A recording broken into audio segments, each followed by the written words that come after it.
make us sorry that we are apart.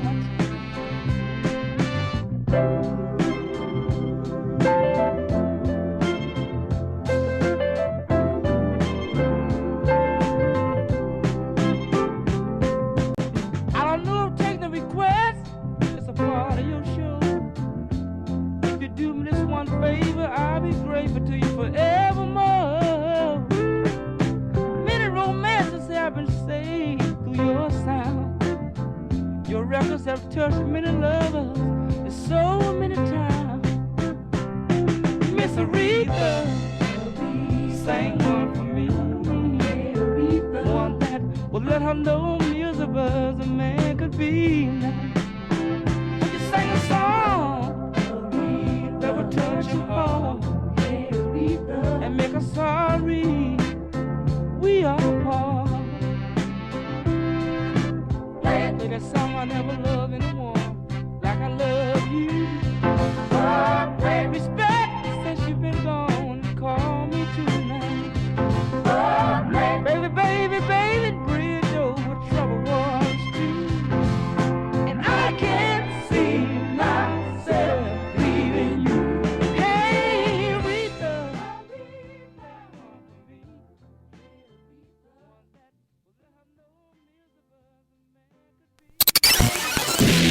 The Majority Report with Sam Seder. The destiny of America is always safer in the hands of the people than in the conference rooms of any elite. Sam Seder. They are unanimous in their hate for me, and I welcome their hatred. We must guard against the acquisition of unwarranted influence, whether sought or unsought, by the military-industrial complex. The Majority Report with Sam Seder.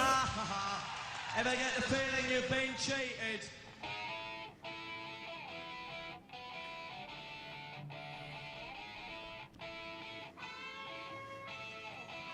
It is Thursday, August 16th, 2018. My name is Michael Brooks on a Michael Thursday, and this is the 5-time award-winning Majority Report. We are broadcasting live steps from the industrially ravaged Gowanus Canal in the heartland of America. Downtown Brooklyn, USA. On today's program, Eric Levitz. He is a writer for New York Magazine, and we are talking about why the cons can't figure out the Nordics. Are they socialist hellscapes or free market utopias? All that, plus the Trump administration is making another move to strip away consumer protections and healthcare under Obamacare. That and the Supreme Court, and we will probably talk a little Omarosa drama. Plus, Donald Trump has stripped John Brennan's security clearance. This is a resistance story, just perfection for everybody involved. We'll get into that. There are ongoing bombings of civilian targets in Yemen, including a couple days ago a school bus which killed 44 children. The United States and the UK are refueling and providing arms for the Saudis and the UAE, and some members of Congress seem to be slightly concerned about this. Talk about that. CEO pay jumps $19 million annually as fears mount over the wealthy pocketing gains. Real shocker there, that with deregulation and tax redistribution to the top, that the money would go to the top. I don't love that. Duh. I mean, I do, but yeah, right. That is what he would say to, what's this I hear about all the money going to the top? I don't love that. The Wall Street Journal is reporting that the SEC is about to subpoena Tesla about its CEO buyout plans, even as Azalea Banks accuses Elon Musk and Grimes of giving her a get out weekend. Oh, I knew you were going to do that story. I love it. It's a good story. Steve Bannon mounts a last-ditch effort to save Trump. And Trump loyalists are already talking a Bill Clinton 1998 scenario with Trump. Andrew Cuomo says something slightly sensible about the history of the country.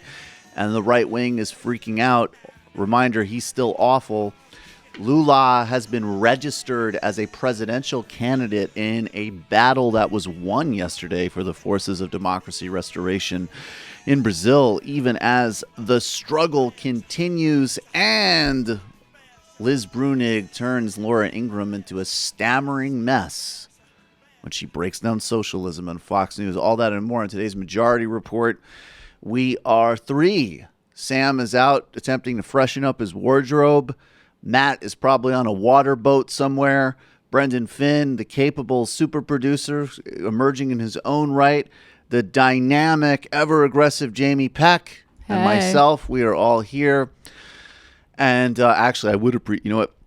Could somebody, we could do it over the break, but somebody should print out that Azalea and Grimes article, because I was going to, Trevor and I were going to talk about it on TMBS. We didn't get to it because we ended up spending like 50 minutes making fun of Ben Shapiro using Movado music, doing different variations of Ben Shapiro hollering at women.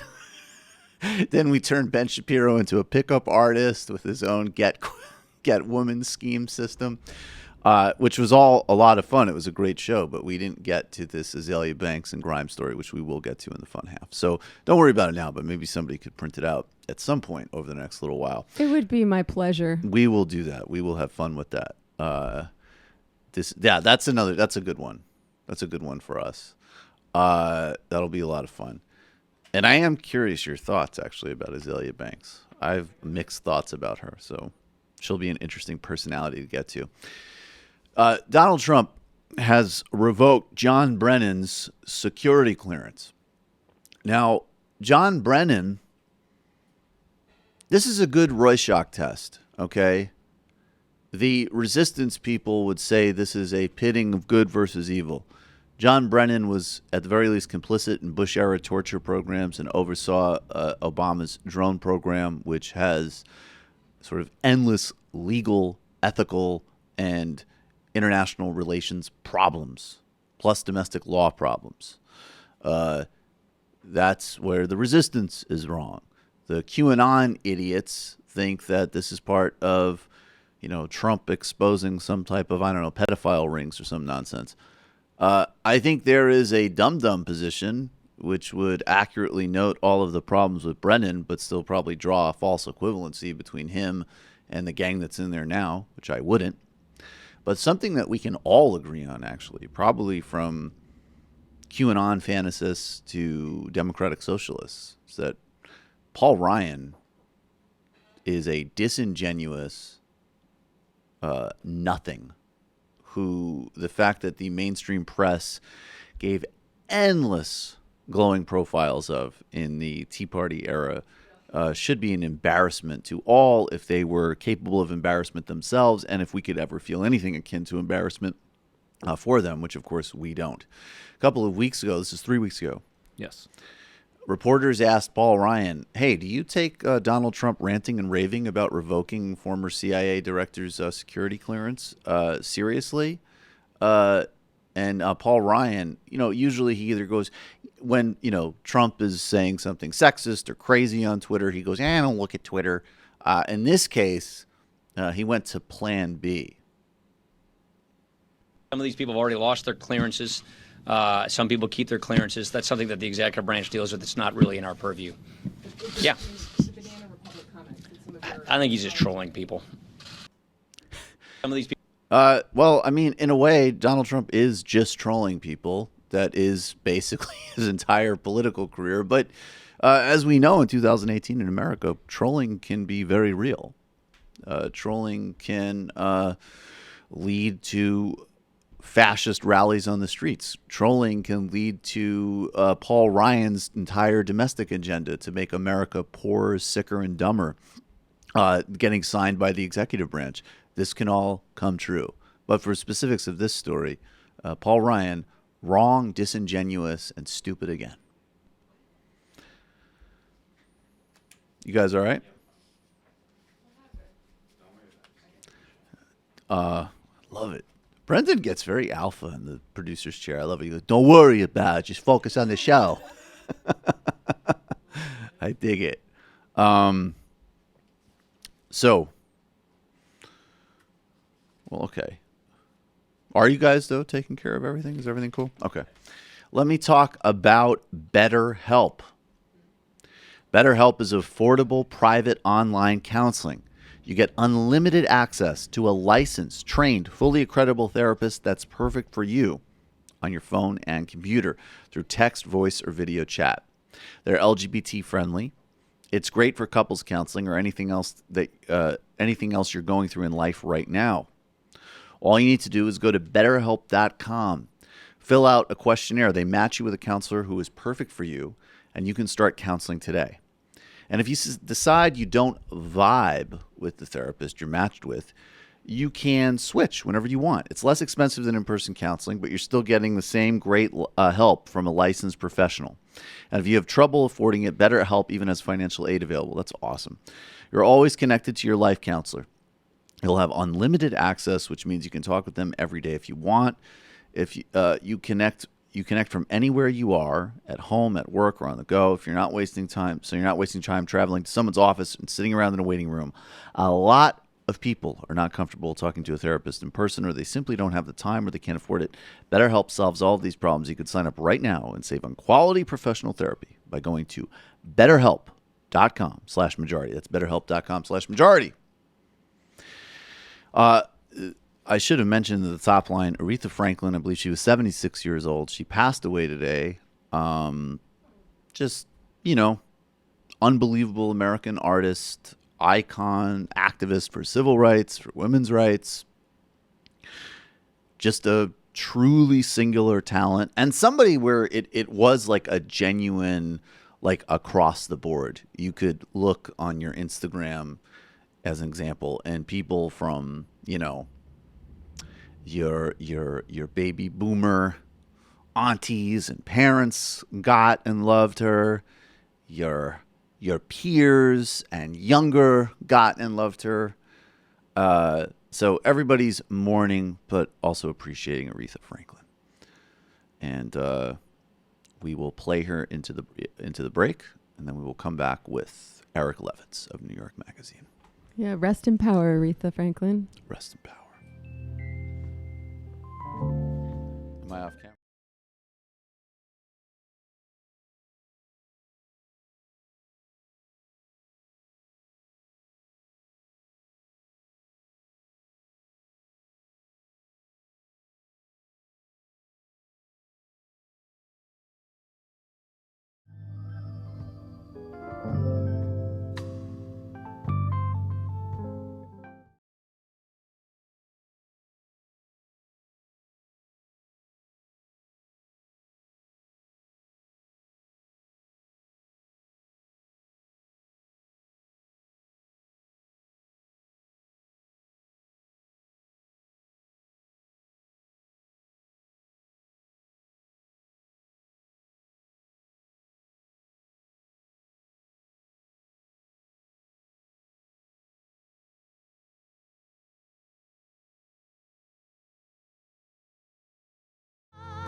Some bad rhymes. I've acted out my love on stages with millions of people watching me. Now we're alone and I'm singing the song to you. I love you in a place where there's no space and time. I love you for my life. You are a friend of mine. And when my life is over, remember when we were together. We were alone and I was singing this song to you.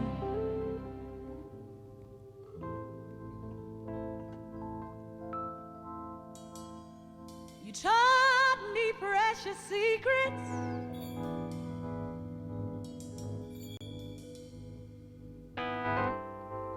Of the truth,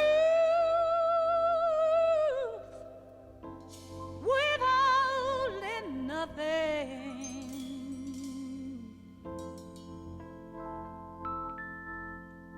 You came out in front, and I was hiding.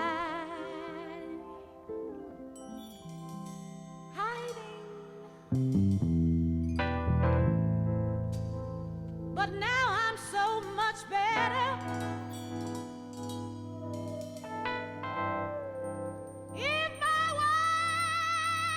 words don't come together, listen to the melody, because my love is in there hiding. I know your image of me is not what I hope to be. I treat you unkindly, baby. Welcome back to the Majority Report. Michael Brooks here.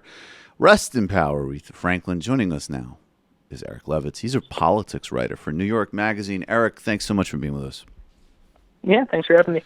Pleasure as always. Eric, you have a piece. We're going to get to a piece that I believe is just going up within minutes, if not already up, on the conundrum of the Nordic countries for the right in this country. But first, let's look at this new White House plan to ask judges, to ask the Supreme Court to scrap Obamacare's consumer protections in September. You know, just to frame this, I mean, obviously, you know, Judge Kavanaugh will be a major blow for, you know, the non-ultra wealthy in this country across the board. And the midterms could very, for all of the things going on with Trump and, you know, and race and corruption and all of these major issues, it could be looked on really simply as a referendum on, you know, any type of attempt to preserve Obamacare, let alone move forward to, you know, a better system like national health care. So what are they doing here? What are they specifically asking, and what are the consequences for what remains of the Obamacare markets, and what could a Democratic Congress do, if anything? Sure. Yeah, well, so basically a bunch of red states, you know, if you're a red state attorney general, what you do is try to find spurious reasons to kill Obamacare legally. And the fact that none of their previous attempts have worked has not sort of reduced the motivation to do that. So a bunch of red states got together and decided that because Republicans repealed the individual mandate in Obamacare, that means that they can't, you know, they promised insurance companies that they would force everybody to buy insurance, and in exchange, the insurers would not discriminate against people who have a history of mental illness or, you know, other pre-existing conditions. And they're saying, well, you got rid of the mandate, but you're still making them do that stuff, and that's unconstitutional, or that, you know, is a violation of the law. These two parts of the law are not severable from each other. So if the individual mandate is no longer standing, then the judiciary must strike down protections for people with pre-existing conditions. This argument is sort of even more absurd than the previous arguments that conservatives have made legally against Obamacare. Even I think the National Review wrote a negative opinion of the argument. But nonetheless, you know, the Trump administration, which normally the federal government has like a duty that if any legally sustainable argument can be made in defense of a existing federal law, that the Justice Department is incumbent on them to argue for it. Mm-hmm. But Jeff Sessions said that he could not find any argument against this red state case, and therefore was not going to contest it. And is it possible that the right-wing judges, you know, on the appeals court and on the Supreme Court will be so craven as to accept this? It's possible, but really it seems more like just a political own goal for the Republican Party and for the Trump administration, which the Democratic Party's number one goal, both in the fight over Kavanaugh and in the midterm elections, is to increase the salience of healthcare policy and remind voters about that time that congressional Republicans tried to, throw 22 million people off their health insurance, which was the single most unpopular thing the Republican Party has done since Trump took office, tanked both his approval rating and the Republican standing in the generic ballot when Paul Ryan introduced that bill in the House, and remains in polls. By far, voters prefer the Democrats on the issue of health care by double digits. So their entire goal was to make sure that this was still an issue heading into November. And the Trump administration, by backing not only a challenge to Obamacare, but a challenge to the most popular part of Obamacare. Protections for pre-existing conditions are so popular that actually when Republicans, even in their Obamacare appeal bill, which would have done a lot of horrific things, throwing people off Medicaid, and a bunch of cutting federal health care spending, they still preserved a version of protections for pre-existing conditions because even Paul Ryan wasn't willing to take the heat that was generating. So is this just an example of the sort of, because on the other hand, okay, so Democrats want to drive turnout based on how unpopular Republican healthcare policies are. And there's going to be no normal person, obviously no Democratic voter, no Democratic leaning voter. There's going to be no of whatever, minuscule amount, whatever handful of people who might be sort of, all over the place voters, swing voters, are going to like Republican proposals to, hand over people's, well-being to HMOs, or destroy federal health spending. This stuff is categorically massively unpopular.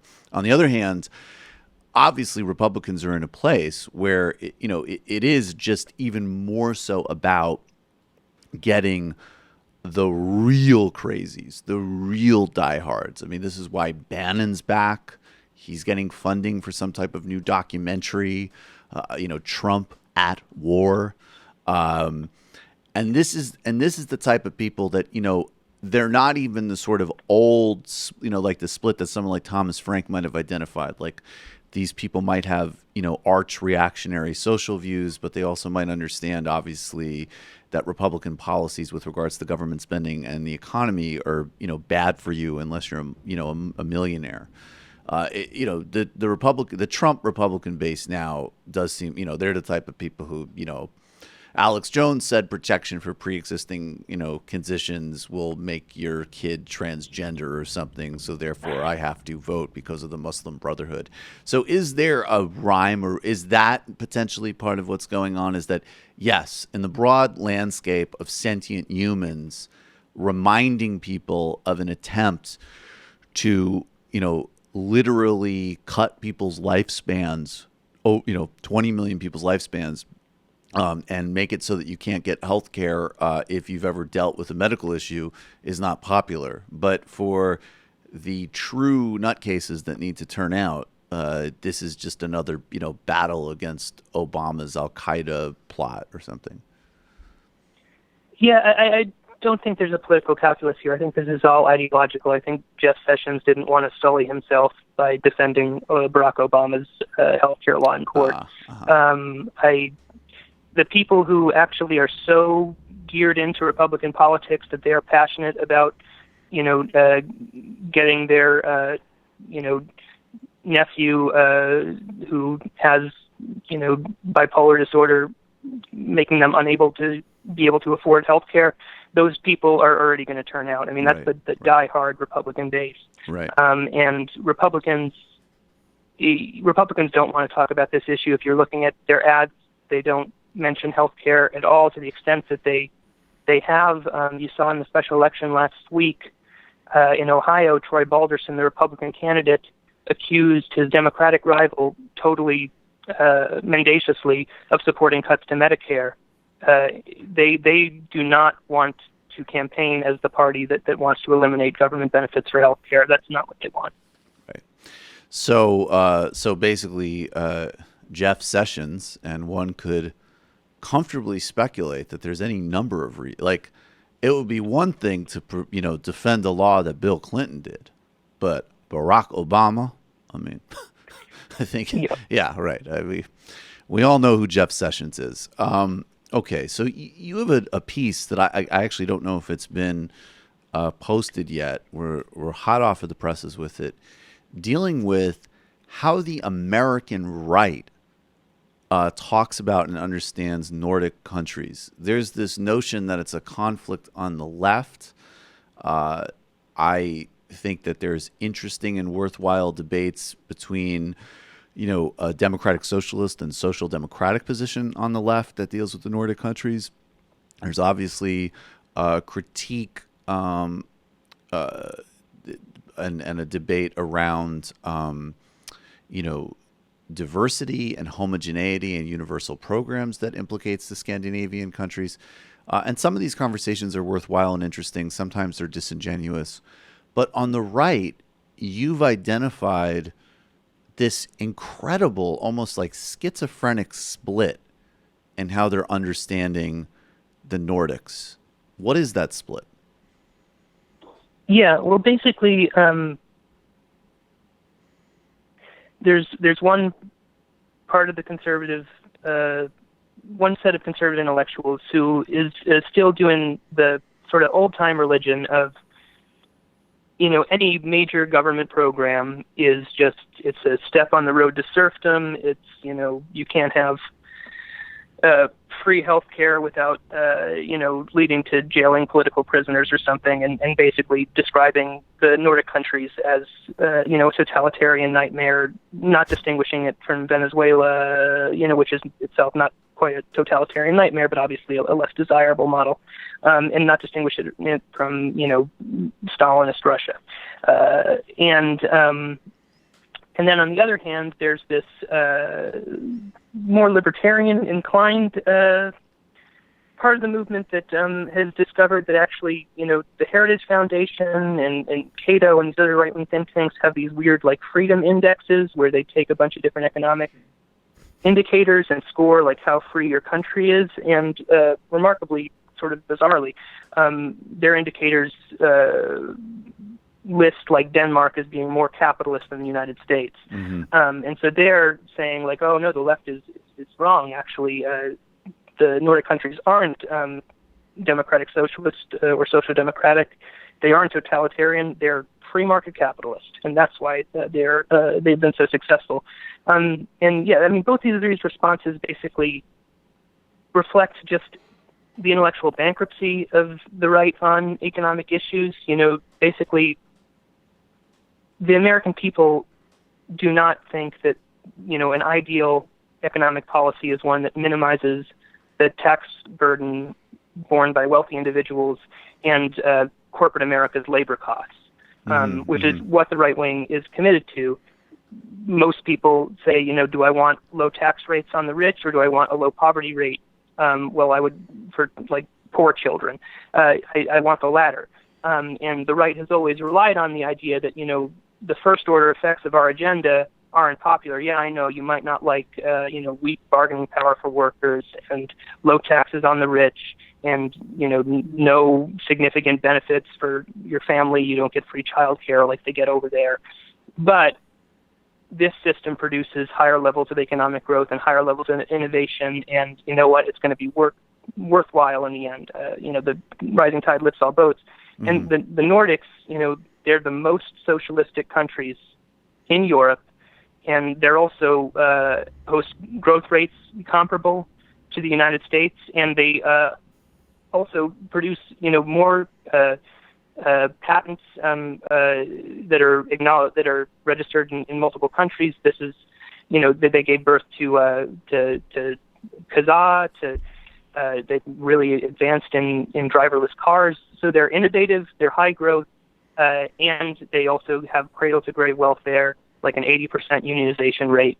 And so the right is left in this position of, they desperately want to be able to, where's the Soviet Union when you need it? They need a boogeyman, and they're left sort of stammering and not sure what to do about the fact that the social democratic model, which has its own problems, but nonetheless, relative to the American model, is working so much better.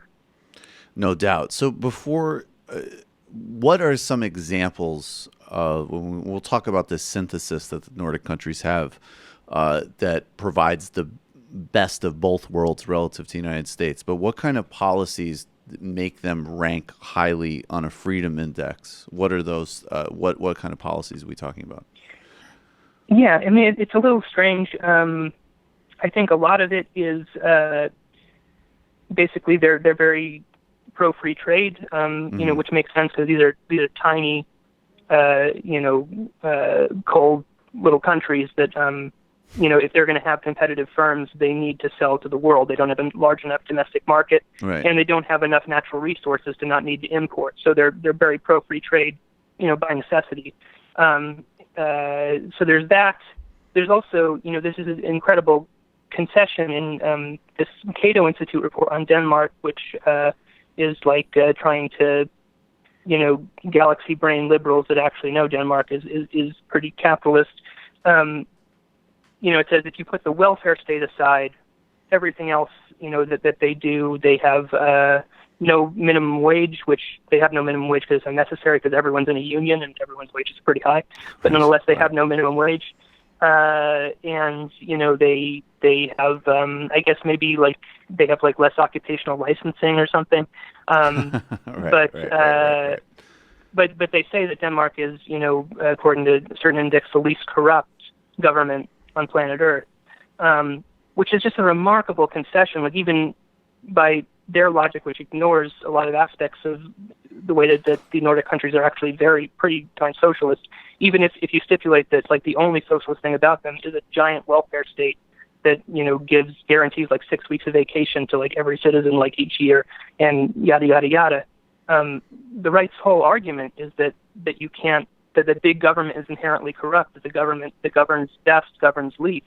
And now you're saying as a libertarian think tank that actually the government that governs best is the one that governs most, that one of the largest, most ambitious public sectors, in the world is also the cleanest. That's a remarkable concession for the right to make. And it's bizarre that it reflects their desperation that they're actually stumbling on that. Yeah. So basically what it seems to me is that you're describing, first of all, okay, there's totally disingenuous things like minimum wage isn't on the book because it's a unionized society, so therefore workers are just better off, period. And not only do they have union protections, there's more, a kind of cooperative decision-making between government and the unions and the private sector, and there's much more of a kind of sense of cohesive strategy so that, firm planning includes things like increasing wages and, a broader distribution of the benefits is sort of pre-baked into the system and the power structure, which is, obviously antithetical to all of the libertarian and neoliberal extremism that is, obviously a product of the right in the United States, but also, the center and many people identify on the center left. And then there's this other kind of interesting sort of, it reminds me of Matt Taibbi, I think wrote, I forget what book it was, but he went and spent time with these Tea Party guys in, I think, Westchester County. And when they were talking about their very, very specific small problems, and, not small for them, but stuff that just doesn't, it might cumulatively have an effect on people running small businesses, as an example, but it's certainly not big frontline important national issues like regulating banks or, taming Silicon Valley or reunionizing America, right? But there were a lot of kind of legitimate gripes about, how many licensing fees do I have to pay, to process paperwork at the local, whatever, or, different ways that government contracts might be distributed locally in ways that were, crony and favored kind of local political favoritism. Although, ironically, that's another thing that would undermine libertarian arguments because a lot of, smaller scale places have even worse corruption scandals than, national levels. So that's another thing, another kind of libertarian myth about scale that's easily debunked by reality.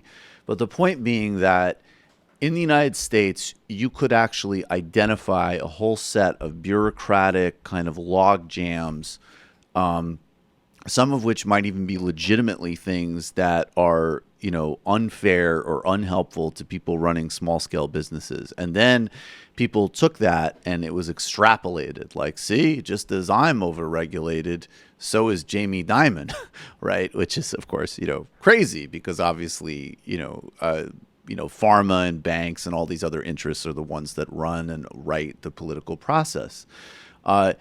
But the point being that maybe in certain parts of business, particularly on a small scale, government could be used in a collaborative way to sort of protect incumbent businesses, which is another thing that libertarians say a lot, although they sort of reverse the order. It's somehow government's fault and not a sort of aggressive monopolistic private sector that has corrupted government.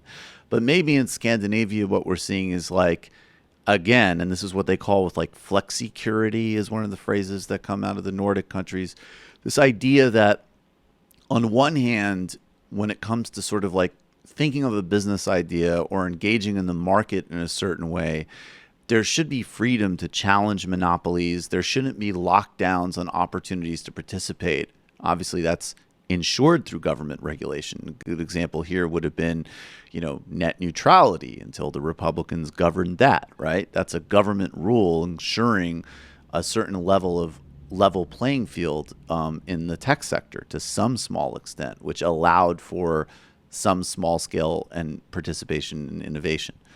That type of regulation, which allows markets to genuinely have some competition, which you can't have without government regulation.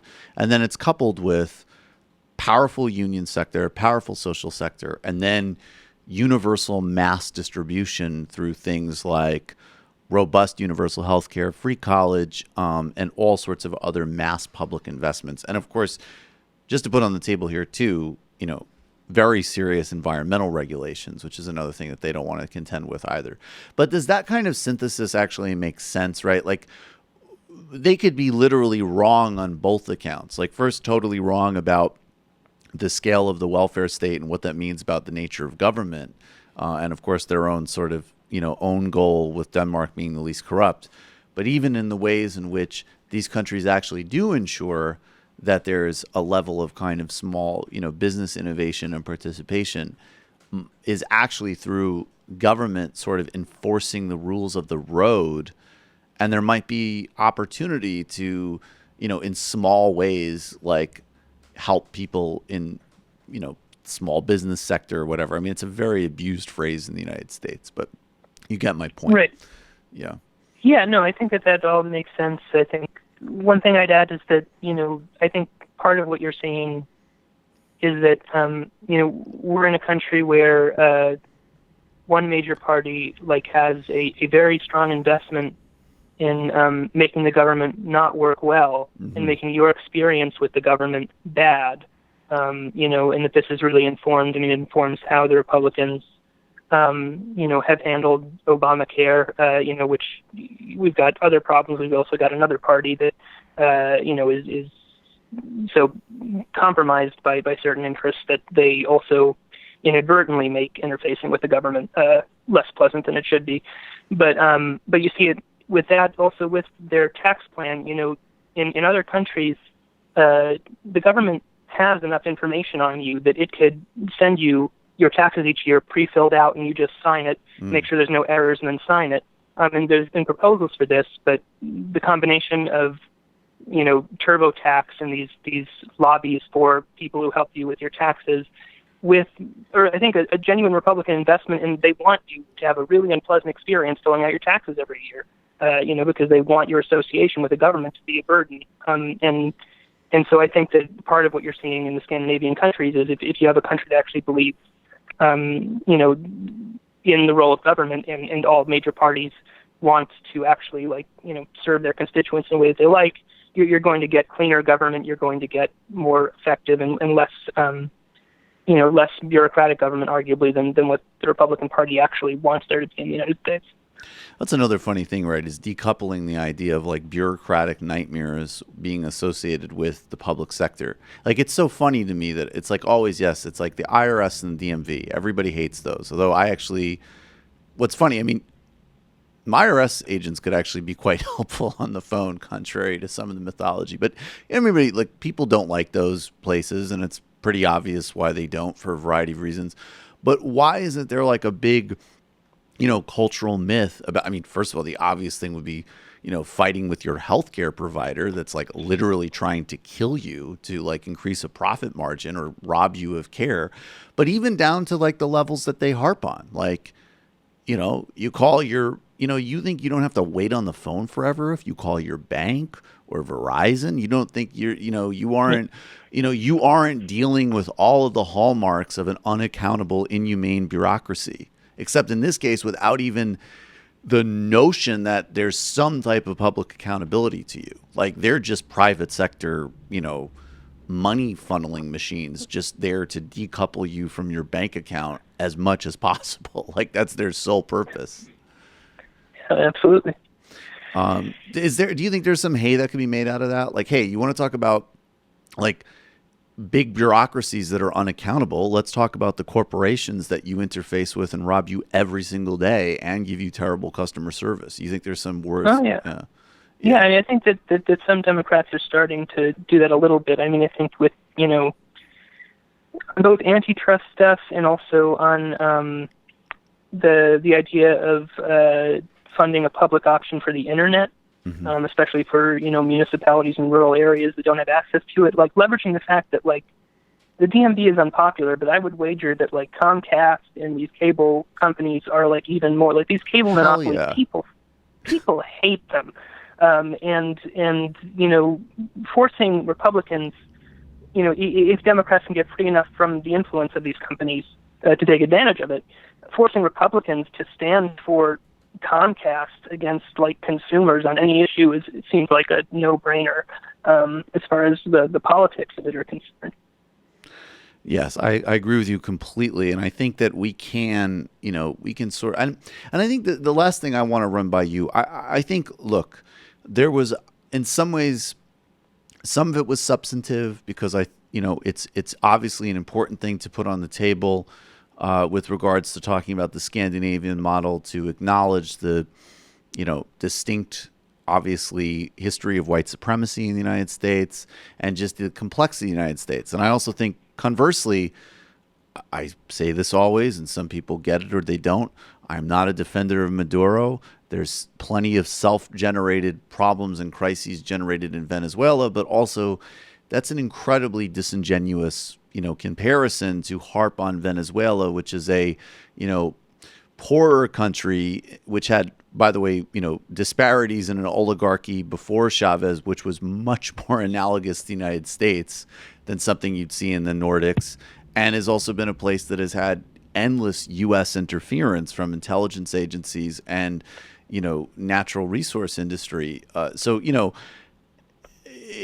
that's a very, I think that we, with regards to Venezuela, without justifying or supporting the Maduro government, also need to do a little bit more pushback on the, like, wow, you mean you're telling me that, a poorer country with distinct problems of corruption and populism in a government of Chavez and Maduro, not having nothing to do with socialism, and with endless U.S. interference and reaction from that country's oligarchy, hasn't produced at the topmost standard. Well, what a shock, right? Like, yeah. Okay. And now, by the way, let's go over a list of any number of, far right and fascistic, developing countries, which you support, which have even worse human indicators than Venezuela. So, I think that can be, both complex. Yeah. Go ahead. I mean, like, by the same token, though, like, I think that's all right. But just in terms of the partisan debate within the U.S., I think those are all also reasons, though, why, like, you want to reject and wipe away the Venezuela thing, because the idea that, like, America's experience with, say, being a country with a state-owned oil enterprise, that would instantly plunge us into conditions analogous to Venezuela rather than analogous to other advanced developed democracies that are very extremely wealthy. Yeah, exactly, like Norway. Right. I mean, it's absurd, because what they're doing with that is equating socialism with the disadvantageous conditions that Venezuela is unjustly subject to, but that is just fundamentally irrelevant to the American context. Not unless Trump has his way for another couple of terms. We could be heading there. We could be like, it's time for nationalization. But it seems to me that there has to be a way of, not always, pointing to the Nordics and not, blindly defending them, but at the same time not overcorrecting. I mean, we can own in the discourse that actually there are countries that have pursued the types of policies that are actually overwhelmingly popular with Americans, that people like Bernie Sanders are advocating. And you know what? They're far from perfect. They have plenty of problems, but they produced an incredible amount of good. And, we can stand on that and fight on that clearly. Yeah. I think I will say, because something that is happening right now is that there is a far right rising in Sweden for welfare chauvinism, and it is like one of the right's valid arguments, and not actually an argument against the model, but it's just a political argument about whether or not it's basically an argument for why they might be successful in defeating something that most Americans would want, which is that divide and conquer does kind of work, and resentment of immigrants is a real phenomenon, in that the heterogeneity of American society is a political challenge to, implementing any really just economic system. Right. That's the challenge and the reality, but not a reason not to, and also not a reason to not point to places that, without glorifying them, and obviously Sweden being the obvious example, with a really deep history in Sweden of some very far right and very racist politics, that still, these places have delivered and they have produced a lot of gains, and they're no utopia by any stretch of the imagination, but there's something to model there. Right. Now, speaking of divide and conquer, racism, white supremacy, and just the sort of truly disgusting nature of the United States in 2018, Mr. Burnett, I forget, was it Mark Burnett? Mark Burnett, the producer of The Apprentice. I think it's Mark. Mark Burnett has assured Donald Trump that he has never used that word. And by the way, Donald Trump would like you to know that it's a really ugly word and it's not part of his vocabulary. Omarosa is strongly implying otherwise, and it's been really fun to watch her just continually be as gross as Trump and beat him at his own game, like down to like she says they said something and then they lie about it and then she releases a tape is pretty funny. What do you make of all this? I mean, first of all, I'm assuming you would obviously assume there must be a tape of him saying, I would imagine, all sorts of disgusting things, but also, like, what do you think this does to Trump? Like, what is the fallout from this? Yeah, I don't know. There's so many ridiculous aspects to this. I mean, there's the fact that the Trump administration, like the guy literally, like one of his, like, it could have even been his campaign slogan, like, I hire the best people. And then he spent like his like first like year and a half in office, like just firing one person after another, and then tweeting about what an awful, ridiculous person they are and how they never should have had their job, which is just nuts. Omarosa, to her credit, did, I believe, confirm the long-rumored story that Trump was forcing all government employees, like within the White House, to sign non-disclosure agreements, which is not legal. And so she genuinely like blew a whistle on that, I believe, independent of her other sort of ridiculous or seemingly ridiculous allegations, like that Trump like eats memos. Does that really sound that ridiculous to you? I believe maybe it. You shouldn't. I believe it. Yeah. So, if you look at, I'm sure that Trump has said all kinds of, I don't know if you remember, do you remember the scandal with Trump's butler in 2016? Remind us. Trump's longtime butler at Mar-a-Lago, they discovered he had all these Facebook posts that were just about, going to the White Mosque, as in White House, and like getting that, I forget exactly what he referred to Obama as, but stringing him up on the portico, like lynching Obama. Wow. And many other things like that about how we should like kill that Muslim president. and this was his like longtime butler and personal friend. It's really difficult for me. I mean, can you imagine Trump and his butler sitting around the pool and his butler saying something like that, and Trump saying like, "Hey, you shouldn't say that. This country has like a really like scarred history of racism, and it's not okay to joke about lynching Obama. Like, I like you, but you should."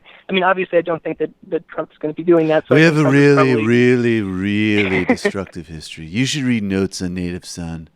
Notes of a Native Son. Watch Eyes on the Prize. Totally change how you think about that. Stand from the beginning. Real bad stuff. Stand from the beginning. Amazing book. I mean, IQ test. I mean, it's just pseudoscience to justify oppression.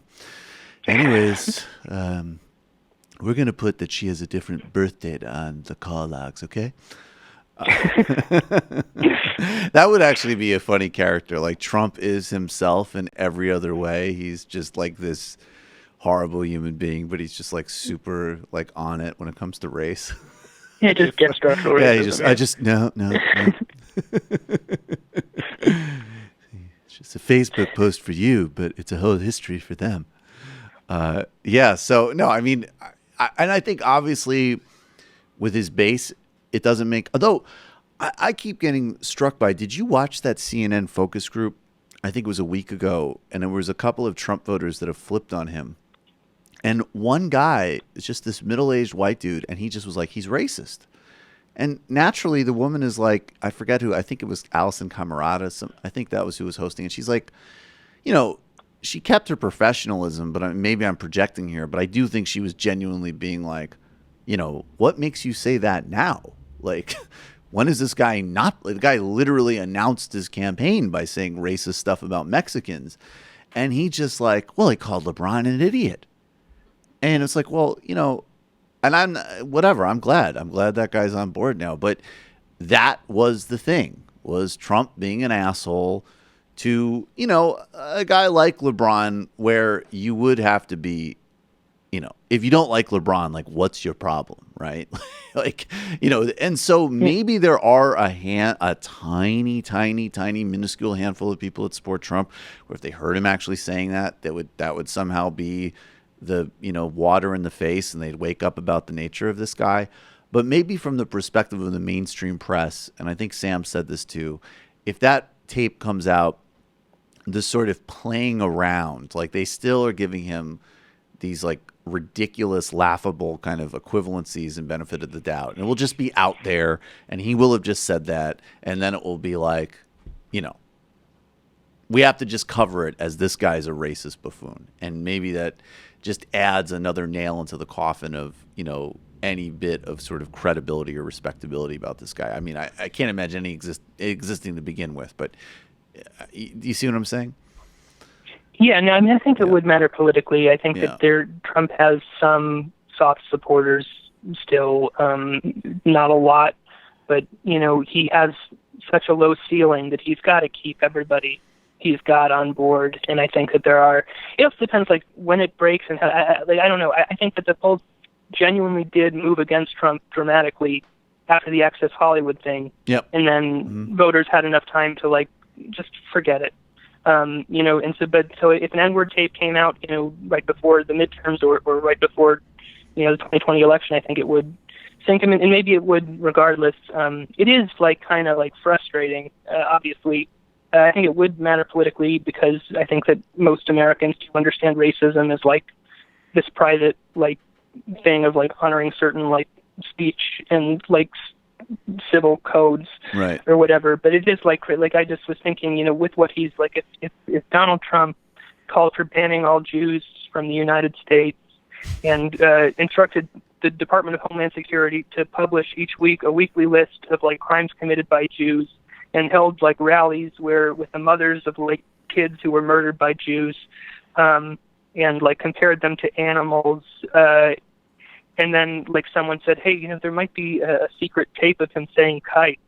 I can't imagine caring about that. And I like, his public racism is both enough to very clearly establish that he's a racist personally, and then also is like so much more of a threat to vulnerable minorities in the United States. Like, what matters is what he does in public, not what he says in private. Like, he shouldn't say that in private.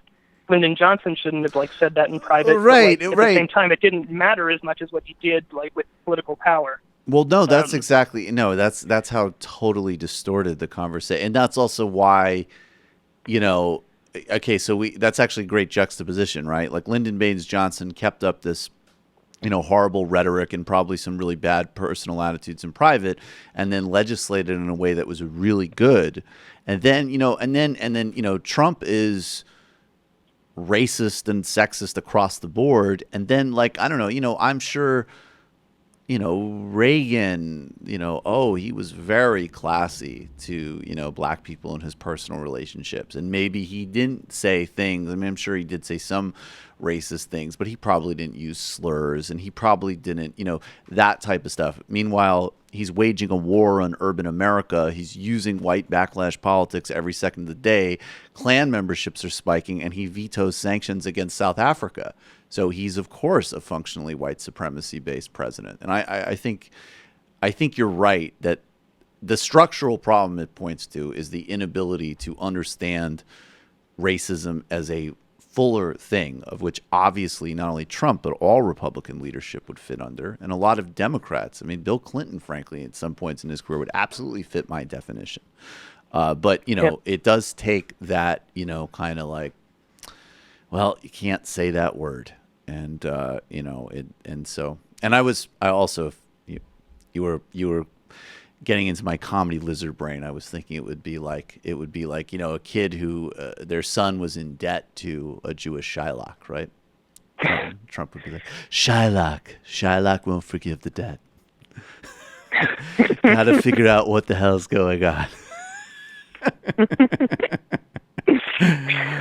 But that's perfect, right? Yes. If there was a list of Jewish crimes, Jewish people are animals, Jewish people are banned from the country. I mean, how could there be any question for a second as to what this stuff is? And by the way, absolutely with regards to, black Americans, but are you kidding? I mean, with Muslims and people from Latin America, the whole conversation, overt. like you can't understand American politics if you don't like stipulate that like it's just genuinely in our culture. Bigotry against Muslims is fundamentally like more okay than any other kind of bigotry. Right. Otherwise, you can't the White House is staffed by people who came from think tanks that put out reports calling for like shutting down 80% of America's mosques. Like that, there is no conversation about whether this is an anti-Semitic president. If those were synagogues. The whole conversation proceeds from the premise that like, it's fundamentally acceptable to like be pretty darn bigoted. But like, even African Americans have more social capital right now. That you can't. Yeah. Well, we're working on that. That's for the second term.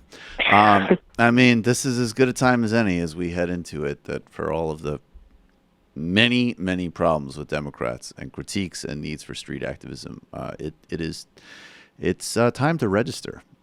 Make sure you vote in these midterms. Eric Levitz, political writer for New York Magazine. I really appreciate your time as always. Yeah, thanks a lot. Thanks so much. All right, folks. We are going to go to the fun half in just a moment. Become a member of the Majority Report today. That's how this show happens. Majority.fm/become a member. Become a patron of the Michael Brooks Show today at patreon.com/TMBS. Trevor Beaulieu and I. He's the co-host of Champagne Sharks. He's a really smart guy. You should check him out. We did an extended bit on Ben Shapiro, AOC, entitlement, but also the Ben Shapiro pickup artistry system bit. Paul Robeson, commentary and analysis on why the West does not exist. There's an economic update. Check out the show if you haven't done it yet. This Sunday, an illicit history and primer on Saudi strategy in the Middle East, what's happening in Yemen, the atrocities there, and relationships to the Trump administration through nexuses of money that wash out of the Gulf. Really good stuff. There's also now a YouTube channel for the Michael Brooks Show, which we're just shy of our first 6,000 subscribers. So go check that out, subscribe, share those clips. and become a patron today. Or if you haven't checked it out yet, check out the full show on the YouTube channel or subscribe to it on iTunes, patreon.com/TMBS. Thanks, everybody. On Antifada, there was something about UFOs. Indeed. Is this... I listened to part of it. Is it comedy or is this like an actual thing? Is the dude you had on joking or is he for real? That's an excellent question. I think it's a little bit of both, if I may venture a guess, after talking to him for a while, spending some time with him. That's kind of what the whole episode is about, actually, because... most people who've heard of Posadism have seen it sort of in meme form, like on the internet. You've seen like the jokes about like the space comrades and the terrestrial Stalinist versus the Posadist Chad. I have not perhaps seen these things. I will have to. I dip in a different pop culture. I will have to show it to you. Yes. But we basically go back and forth the whole time because Posadist was both like a real figure in the mainstream Trotskyist movement in Latin America. Oh shit, is it going dark? I'll switch back to Michael's shot. He was a real figure in the Trotskyist movement in Latin America, as well as a cult figure who synthesized Trotskyist Marxism with ufology starting in the late 1960s, where, not just crazy people thought that this was a real possibility in the late 60s. Like, we have government documents where like the American government and the Soviet government were like agreeing to band together to fight the aliens if there was a space invasion. Did you ever see that? I was a really interesting Adam Curtis documentary, and this is moving ahead. Probably, I forget what the dates on this were, but I bet the United States that they were doing this all along. There was a guy who was a UFO whistleblower, and what literally happened was he got played. He intentionally, intelligence services gave him fake documents because essentially what they wanted to do was basically distract from the testing of incredibly sophisticated weapon systems. And so turn like military industrial complex stuff into UFO stuff. It was interesting. Oh yeah, for sure. Yeah. There's definitely a lot of disinformation involved, and a lot of stuff has come out about that since the 60s. But the whole thing is crazy. It's totally crazy. You can listen on iTunes, Fans FM, Spotify, Stitcher. We got a YouTube channel now, youtube.com/theantifada. And we also have a bonus coming out for our patrons over the weekend. We did a Real Posadist Hours on an essay by Jay Posadist that was actually never published, called On the Function of the Joke and Irony in History. Spoiler alert, he was not being ironic. Yeah, I was going to say, that doesn't sound... I'm not trying to offend anybody out there, but from what I've heard about this guy, that's not his lane. I would I would get out of that lane. Leave that lane to others. Yeah, fair enough. To others more in the irony and joke lane. Brendan, anything you want to plug? No plugs. Oh, by the way, well, we could say this past TMBS, both last show and post game, were very ably manned by Brendan Finn.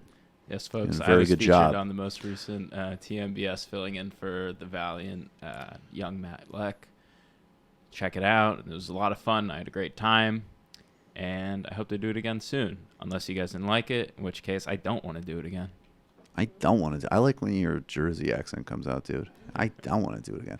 Obviously, Matt Leck, Literary Hangover. Check it out. See you in the fun half. You are in for it. All right, folks.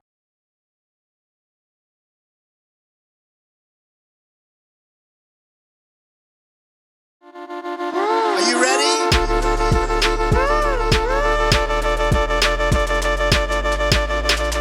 Who sent us this? Alpha males are back, boys back, and the alpha males are back. Just as delicious as you can imagine. The alpha males are back, boys back, and the alpha males are back. Just wanna degrade the white man. Alpha males are back. I take all of it in my throat. Alpha males are back. Almost says what? The alpha males are back, back, back, back, back. You are a madman! And the alpha males are back, back, back. I am a total cunt. Can we bring back DJ Dannerky's song, please? Yeah, or a couple of them. Just put them in rotation. DJ Dannerky. Well, the problem with those is they're like 45 seconds long, so I don't know if they're enough of a break for people. That's fucking nonsense. Hey, folks, reminder. I do not have Parkinson's. And the alpha males are Psych. Fuck them. Fuck them. Almost says what? Almost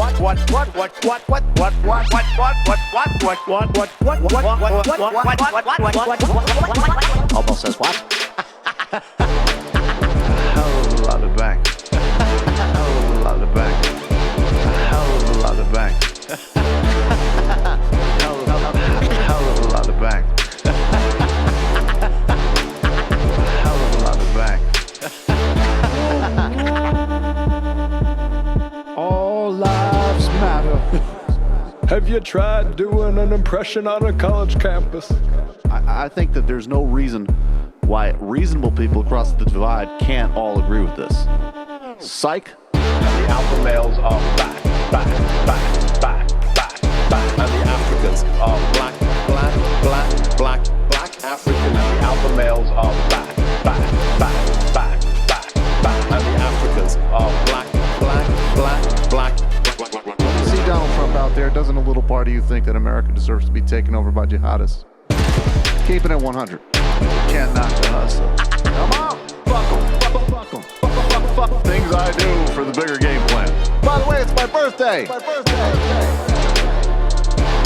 Happy birthday to me, Jew boy. I have a thought experiment for you. And the alpha males are back, back. Africans are black, black. Alpha males are back, back. Africans are black, black. Come on. Come on. Come on. Someone needs to pay the price for blasphemy around here. I am a total Pussy. 20. See you in the fun. Are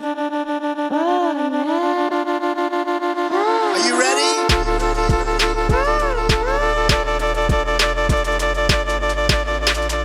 Who sent us this? Welcome back to the Fun Half. Michael Brooks on the Majority Report. Let's go to the phones. You're calling from a 617 area code. Who are you? Where are you calling from? Hey, this is Patrick from Boston. How you Hey, guys what's doing? going on? So I think over the past week or so, we've been seeing some interesting policy proposals get dropped. I know Elizabeth Warren had one about changing the governance of corporate boards. There seems to be, there's this constant, effervescent debate about the job guarantee versus UBI. And now I think that article about how the right misunderstands social democracy, I think dovetails really well into that, because one thing is that, especially like liberals on Vox, when they're analyzing this legislation, they sort of analyze it in a vacuum. They don't ever talk about, the reason why Scandinavia has all these incredible social protections is because they had this incredibly, militant and robust labor movement. Right. So it's, definitely. Even for those on the left, you can't just move the policy over and say, if we can figure out the right legislative language, and then we just need to figure out a way to get 51 votes. That's not how capitalism works. Yep. If we're going to threaten the wealth of billionaires, if we're lucky, they'll just tank the economy until the Democrats are kicked out of office. If we're unlucky, we could go the way of Allende. This is serious business. And this is why I'm partially, among several reasons, why I'm focusing on Brazil a lot.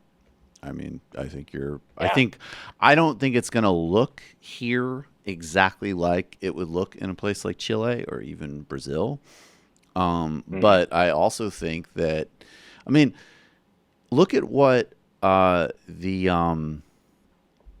of the members of the financial industry have talked about doing in the UK if Jeremy Corbyn becomes prime minister.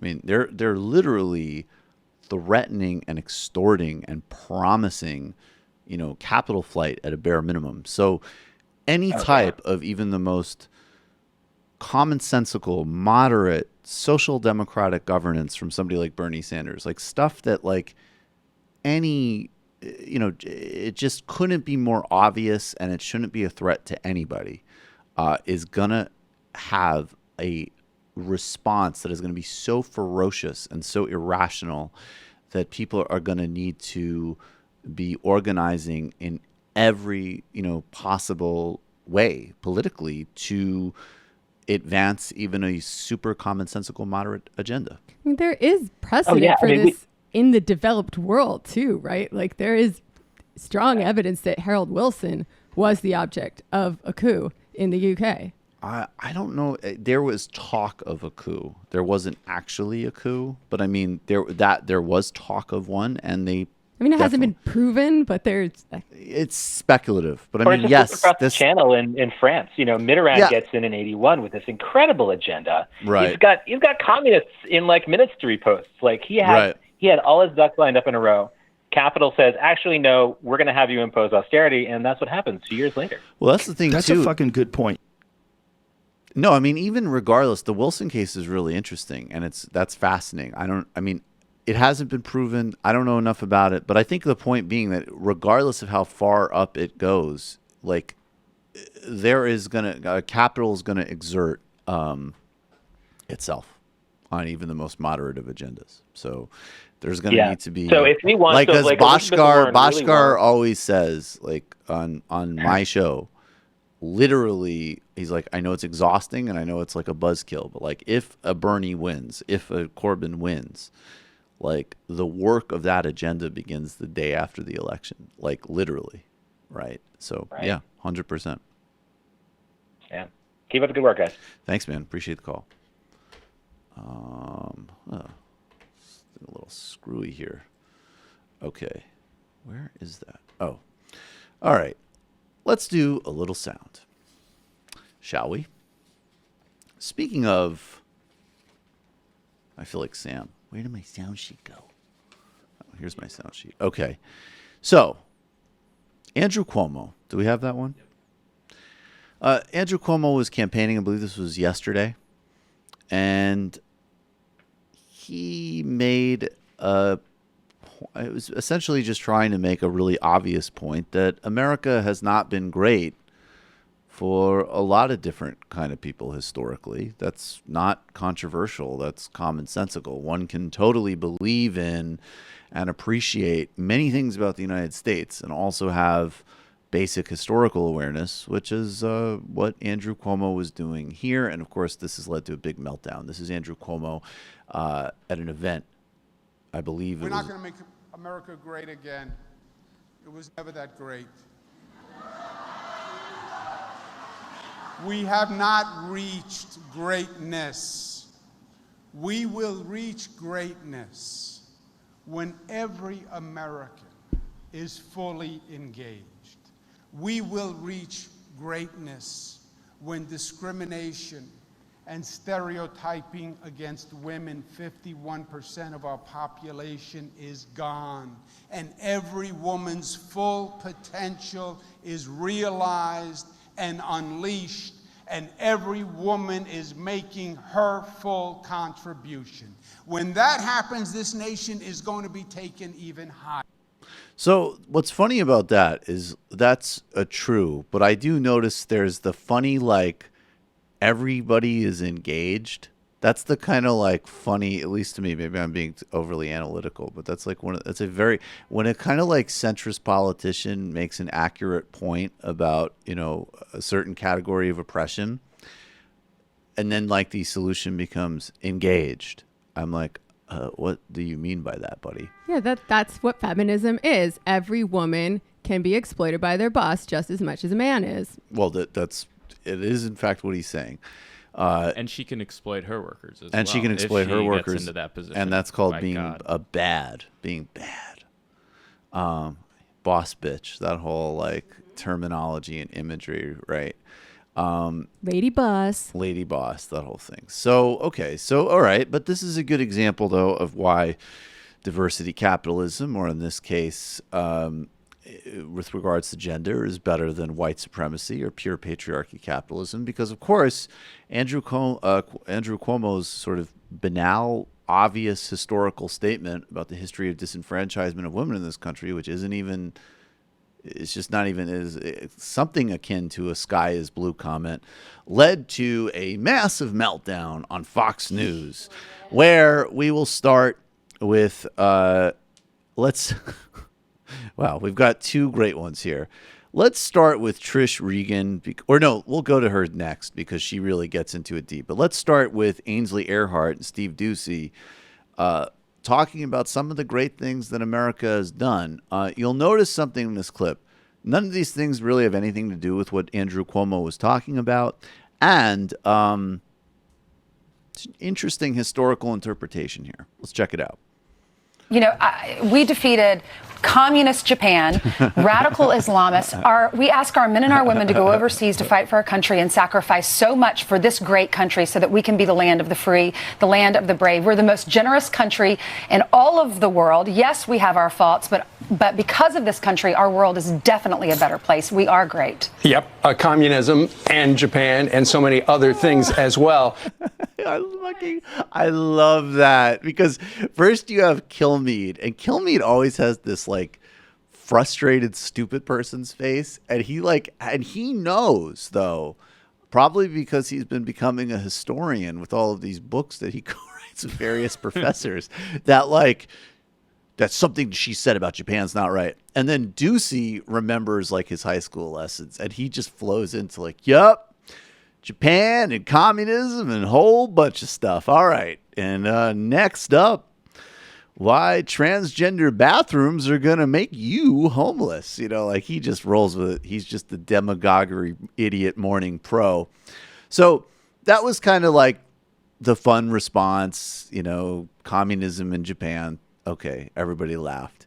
Now Trish Regan, she's going to go deep on this because she really cares. And she's really upset by what Andrew Cuomo said. Talking about Venezuela when they talk about socialism. They say, how can you possibly talk about Venezuela? We're talking about Denmark. But you know what? As Shakespeare said, there's something rotten in Denmark. Denmark too, folks, because Denmark's freebies, well, they're anything but free. Let's talk about this because we're talking about a tax rate, a federal tax rate of 56%. In other words, everyone in Denmark is working for the government. And this doesn't even include the 25% value-added tax. That, everything else there costs 25% more. Or gosh, I mean, take a look at cars. They have a 180% tax on cars. You pay more in taxes than you do on the actual car. And no one wants to work. This is a real problem because they're heavily in debt. But as of 2013, only 3 of the country's 98 municipalities actually had more than half the population working. And I haven't even gotten to school. School's free. Yeah. University's free. That's lovely. Right. And they have a program there. It's supposed to take you 5 years. But you see, not only is school free, they actually pay you basically $990 a month to go to school. Not bad, eh? Yes. Well, you know what happens then? Nobody graduates from school. They just stay in school longer and longer and longer. I mean, what's supposed to take you 5 years is taking everyone 6+ years. Trish. Because that's the reality of socialism. As one person who studied Denmark said, nowadays, all the kids graduating from school in Denmark, they want to start cupcake cafes. Nothing wrong with cupcakes. I think Magnolia here in New York is pretty successful. But in other words, nobody's incentivized to do anything because they're not going to be rewarded. Denmark, like Venezuela, has stripped people of their opportunities. Is that the direction that we want to go in? Actually, Sanders likes it. This woman from Queens likes it. And a lot of young Democrats are now looking at these two as their future. Well, I don't know what this woman from Fox likes, but I will say that actually Denmark has higher rates of social mobility. Obviously, the baselines on things like poverty and everything, they score better across all indexes. In fact, even according to Heritage Foundation, it's the least corrupt government in the world and has a better entrepreneurial and innovation culture with leading tech firms. And if you even out basically the taxes she's talking about, with all of the private taxes and private obligations you have in the United States, it actually evens out. And also in terms of, I don't know, young hipsters wanting to start cupcake cafes, you think that this is a unique system, a unique symptom of Danish socialism? I don't know if you've been to anywhere else in New York besides Magnolia, but the young people starting cafes thing is pretty trendy. Just maybe the difference in Denmark, you might actually be able to get some support and investment under it, versus here, it only being the province of people with wealthy family connections. But all that being said, and then we'll tee off on it, I do want to, do we have the other video ready? Because why have us respond to Trish Regan's nonsense when we can have actually a official from Denmark respond point by point? This is a Now This news clip, and then we will go to you.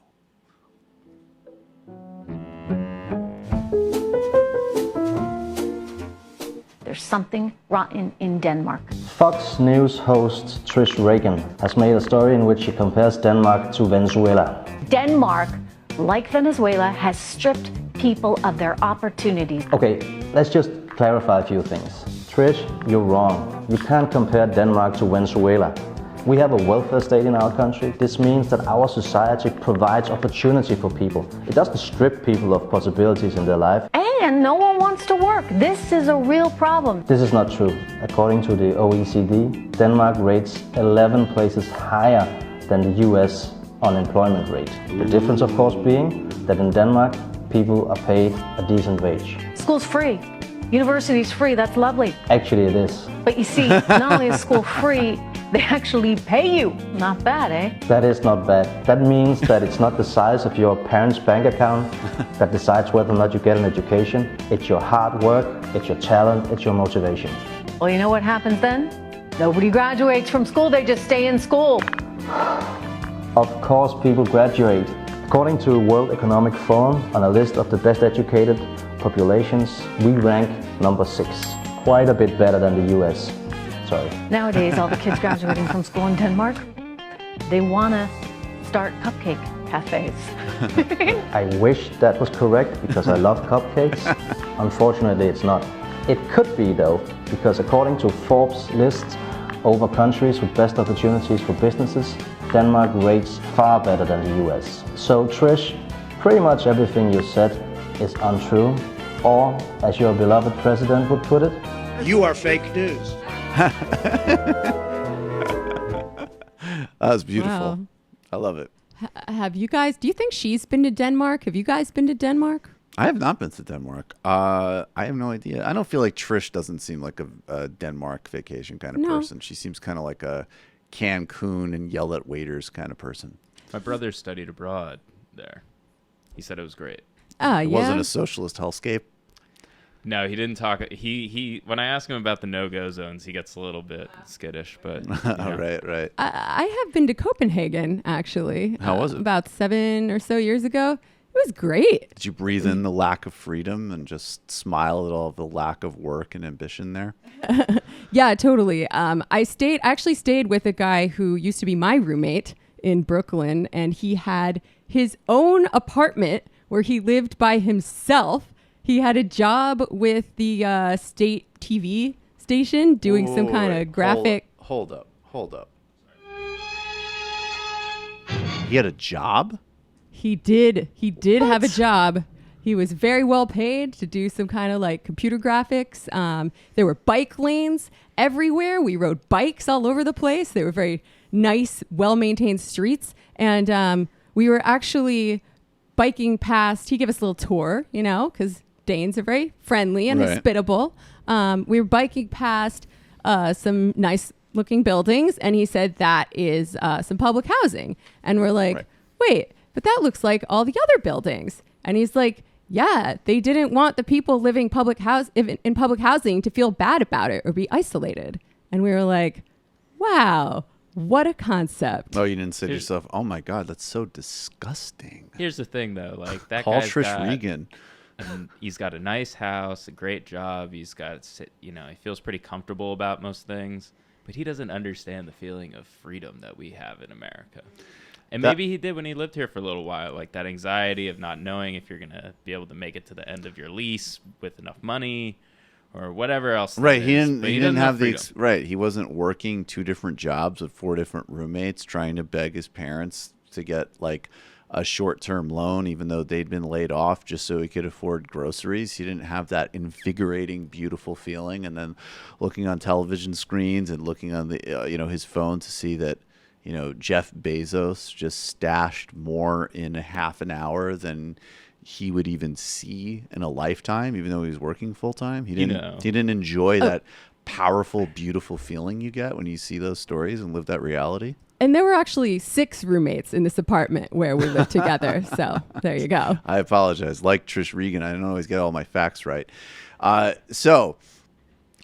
that being said, I do appreciate that you bring up that feeling of freedom and being free and freedom, because it brings us to this clip. For some reason, actually, I do know the reason.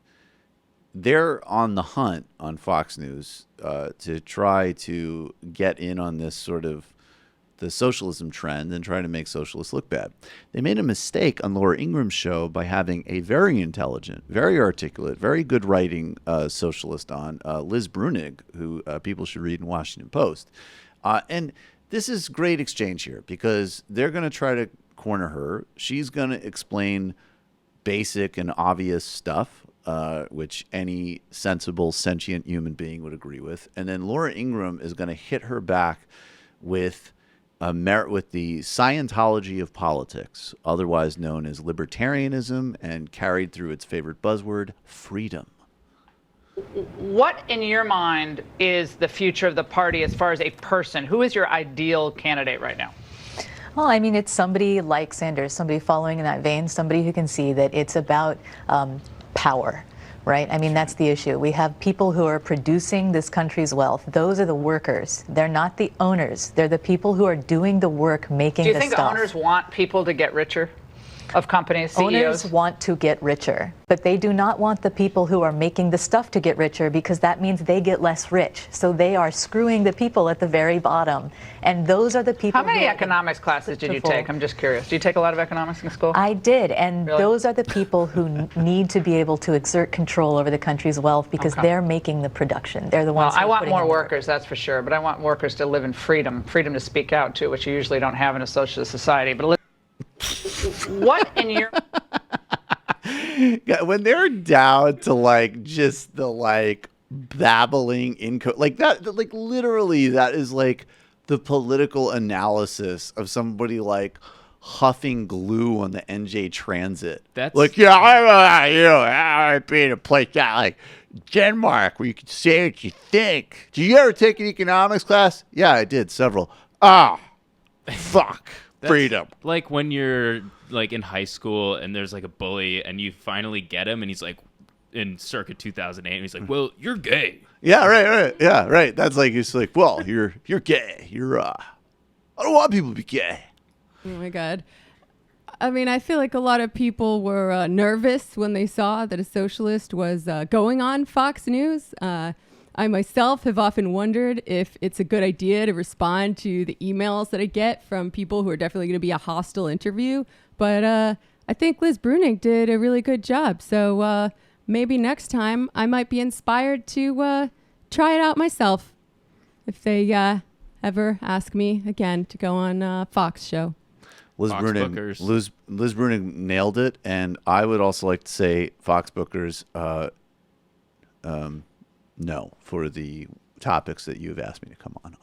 No more elaboration about that. And also in the other instance, I apologize about what I said about Brian Kilmeade, except I don't. All those things being stipulated, I'll go down there. What the hell? No, but I think there's also, and I think what's great too is that it's not only did she do a great job delivering it, that's also a rebuke, obviously to, the very basic divide in some ways between technocrat, neoliberal, and any type of socialist position is the recognition that politics is about power. And it's about an acquisition of power from people who have been oppressed, exploited, and otherwise disempowered. I remember one time being on a show, and I don't want to specify more because I'm actually friendly with the person, but this person, very centrist, kind of center-right perspective, literally got emotionally upset by me saying that politics was about power, because they had an emotional attachment to some ideas of like persuasion and, fixations on, these sort of platonic realms of debate where we settle public ideas. And, that's another, of course, I'm not going to get on my hobby horse today, but this is another way in which, the whole sort of IDW internet twerp culture has polluted debate and intellectual understanding of politics so much, not even just through the reactionary ideas, but just like the idea that the mode of politics is literally like, people sitting in a room, and obviously people, usually white guys, like, logicking each other, when in reality, politics has always been a question of power, resources, who gets where, what, where, when, and how. And by the way, even if you want, and that's another thing, I will just quote Jordan Peterson of this delusional position that there's either free and open speech or there's physical conflict. He's skipping a major human activity which shows up in all human societies that mediate those two things, and that's politics. Politics literally is a form, in many cases, of fighting without either being reduced to just sort of abstract debates that don't mean anything, or physical conflict. I mean, obviously it can be physical conflict, but it doesn't need to be. And politics is where we mediate those things. So even to the extent to which you might want and believe in open exchange and debate and those types of things, you need enough power redistributed in the society in order for those debates to even be real, in order for all stakeholders to even be represented. So I just think it's great that she actually not only took that, segment on Ingram to say obvious things about why businesses obviously want to, extract more wealth from workers than they already do in just a very self-interested way. That's the way business works. But to also identify, one part is to identify just the obvious ethics and moral necessities of everybody having healthcare, everybody having housing, everybody living well. But also just, the flip side of the ethics is the reality that politics is power. And when you connect ethics with a real understanding of power, you usually have good politics. And it's beginning to show in how things are shaping up in 2018 in the future of the Democratic Party. If you're just going to be running on, we're not Trump, people are not going to buy that, I don't think. Not in many districts. It might in some suburban ones, but as a broad message, it's not really going to do much. Well, we're definitely going to see a lot of candidates try to kind of co-opt the social democratic programs that Bernie has been talking about for a while, that are very popular with the public. We heard Tom Perez pays a lot of lip service to unions, but he always seems to situate them like firmly in the past, and doesn't really connect them up with the struggles that we're currently going through. And I really just think it's a lot of talk. For some people, it's talk. For some people, they can be pushed into the right place. Yeah, we definitely got to evaluate on a case-by-case basis. And Tom Perez is just not doing a good job regardless. Hey, Michael, he's just... I don't like that, Michael. I'm going to come down there to the MR studio and I'm going to beat the fuck out of all of you. You need to take that BS and I'm going to take it down one by one. Shit on the desk there. He has been to a lot of states, guys. That's how I go, I travel, but I'm not teaching at Brown. I'm not trying to take money from fossil fuel industries. I'm staying on this beat because it matters. It matters in and of itself, and it connects with what's happening here in a variety of ways. In Latin America right now, these corruption investigations have implicated a lot of center-left leaders, not just Lula. And they were actually eyeing Michelle Bachelet until she was not returned to the presidency in Chile. She's another one on very much the centrist, moderate social democratic dimension, although like Dilma, she also, I believe, Dilma was tortured by the Brazilian military regime when she was a guerrilla fighter, and Michelle Bachelet was jailed, I believe, by the Pinochet regime. And in the late 70s, in the early 80s, there were these things called the Condor Years, where with the CIA's support and Henry Kissinger's support, Latin American far-right governments murdered liberals and leftists and unionists and guerrillas across all of the hemisphere. And right now, if you look at the arrest warrant for Rafael Correa in Ecuador, You look at the former president of Peru, I believe under indictment. 2009, there was a coup which removed Manuel Zelaya from the presidency. Again, much more in that moderate center-left direction. And stipulating that there have been many self-generated failures and abuses in Venezuela, stipulating that there are legitimate and real concerns about Cristina Kirchner. There's also no doubt that, as an example, when a vulture capitalist, wanted a repayment from Argentina, a judge in New York froze Argentinian assets and then released those after a right-wing candidate won because he said that now the country was back to responsible leadership. And in Brazil, specifically with the car wash investigation, what we know is that they have identified, and people know that there is massive widespread corruption in Brazil, some of which does implicate the Workers' Party. We also know that literally what they've jailed Lula with is flimsy as hell. Okay? There's no documentation of an actual favor being done. There's even shoddy evidence that he even did take this middle class and modest home to begin with, and he has been jailed and silenced before any of his appeals have been his appeals have been fulfilled, and they've denied him habeas corpus. Now, this is a country, they're not letting him do TV interviews or press hits, but they let drug cartel heads do interviews from prison, and they impeached Dilma Rousseff on an accounting technicality, and have a current president, Michel Temer, who's on tape talking about bribing people. So if you can't see that this isn't a politicized process, and by the way, precisely the type of thing that will be used against any even social democratic governance across the board. Look at the rhetoric about Lula. You think when people talk about giving cash to poor people and buying votes off and those type of things, that's what Republicans, that's what they said about Obama even. Do you remember Obama phones? Do you remember Mitt Romney saying that 47% are takers? This is the Brazilian and Latin American same.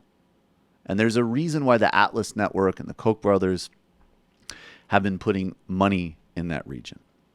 When Lula was president, there is no, and also two other just quick things to stipulate. When Lula was elected president in 2002 and did move in a much more moderate direction to win in that climate, it was framed in the United States as political maturation. Well, what political maturation means in Brazil is that you need to cut deals, some of which are absolutely dealing with corrupt and shady people in order to govern. That is the reality of Brazilian politics.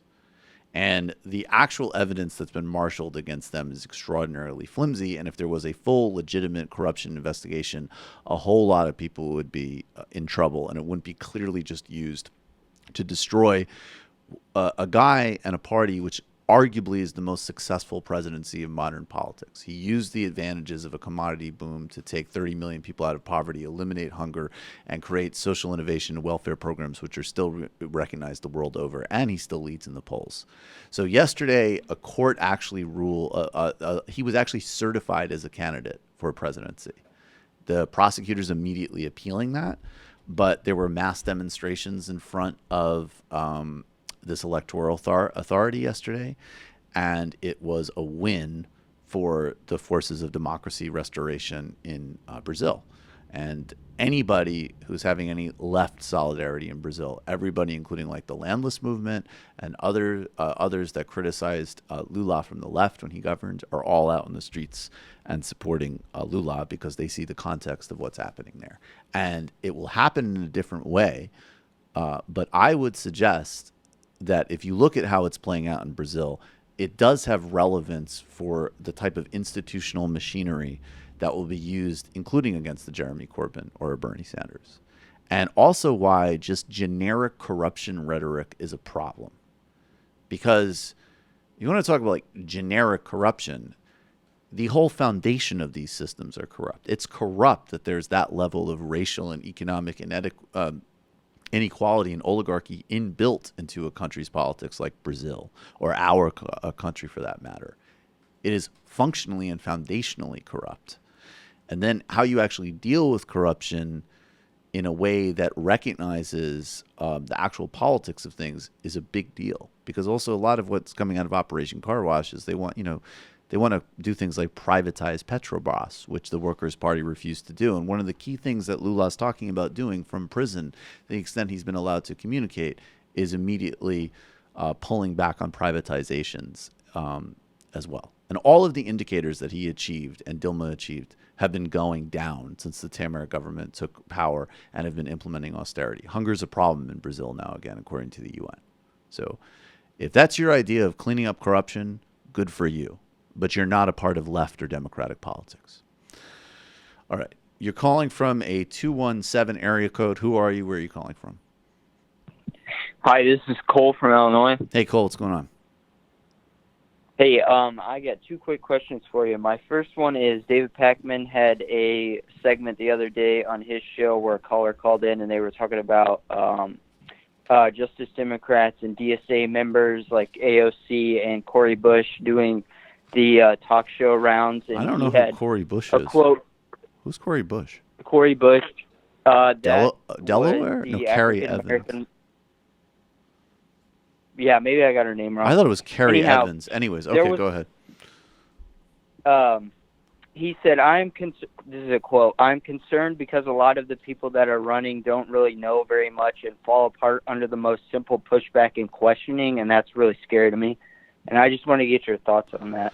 It almost sounds like you're trying to make me comment on a video that I haven't seen about a peer talk show.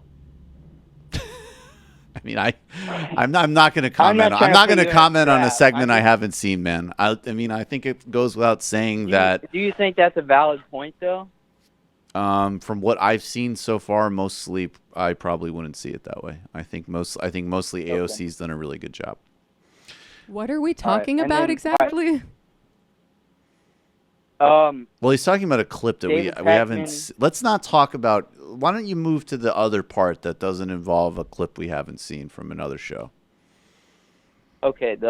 My second question is unrelated, but Michael Avenatti said a couple weeks ago that he's thinking about running for president and resist Twitter. Jamie was super excited about fully it. behind him. Yeah. Mm-hmm. What's your thoughts on that? I mean, I don't know, dude. I don't hate Michael Avenatti. He's another guy that I kind of enjoy because I like how much he shoots cortisol through that fucking bloated prick who's our president's body. And I think it's cool that he kind of plays the same game. I saw him put out a list the other day of some of his policy positions. I saw he's for Medicare for all. That's cool. I mean, I don't know. I don't have much thought on it. All right. Yeah. What are his politics anyway? I only know him as the lawyer guy for Stormy Daniels. The list he put out was pretty, I would say, progressive-ish Democrat.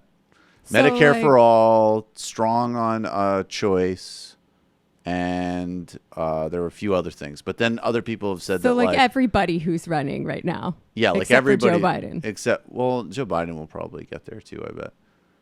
Let's see. What's his list? Okay, he supports Medicare for all.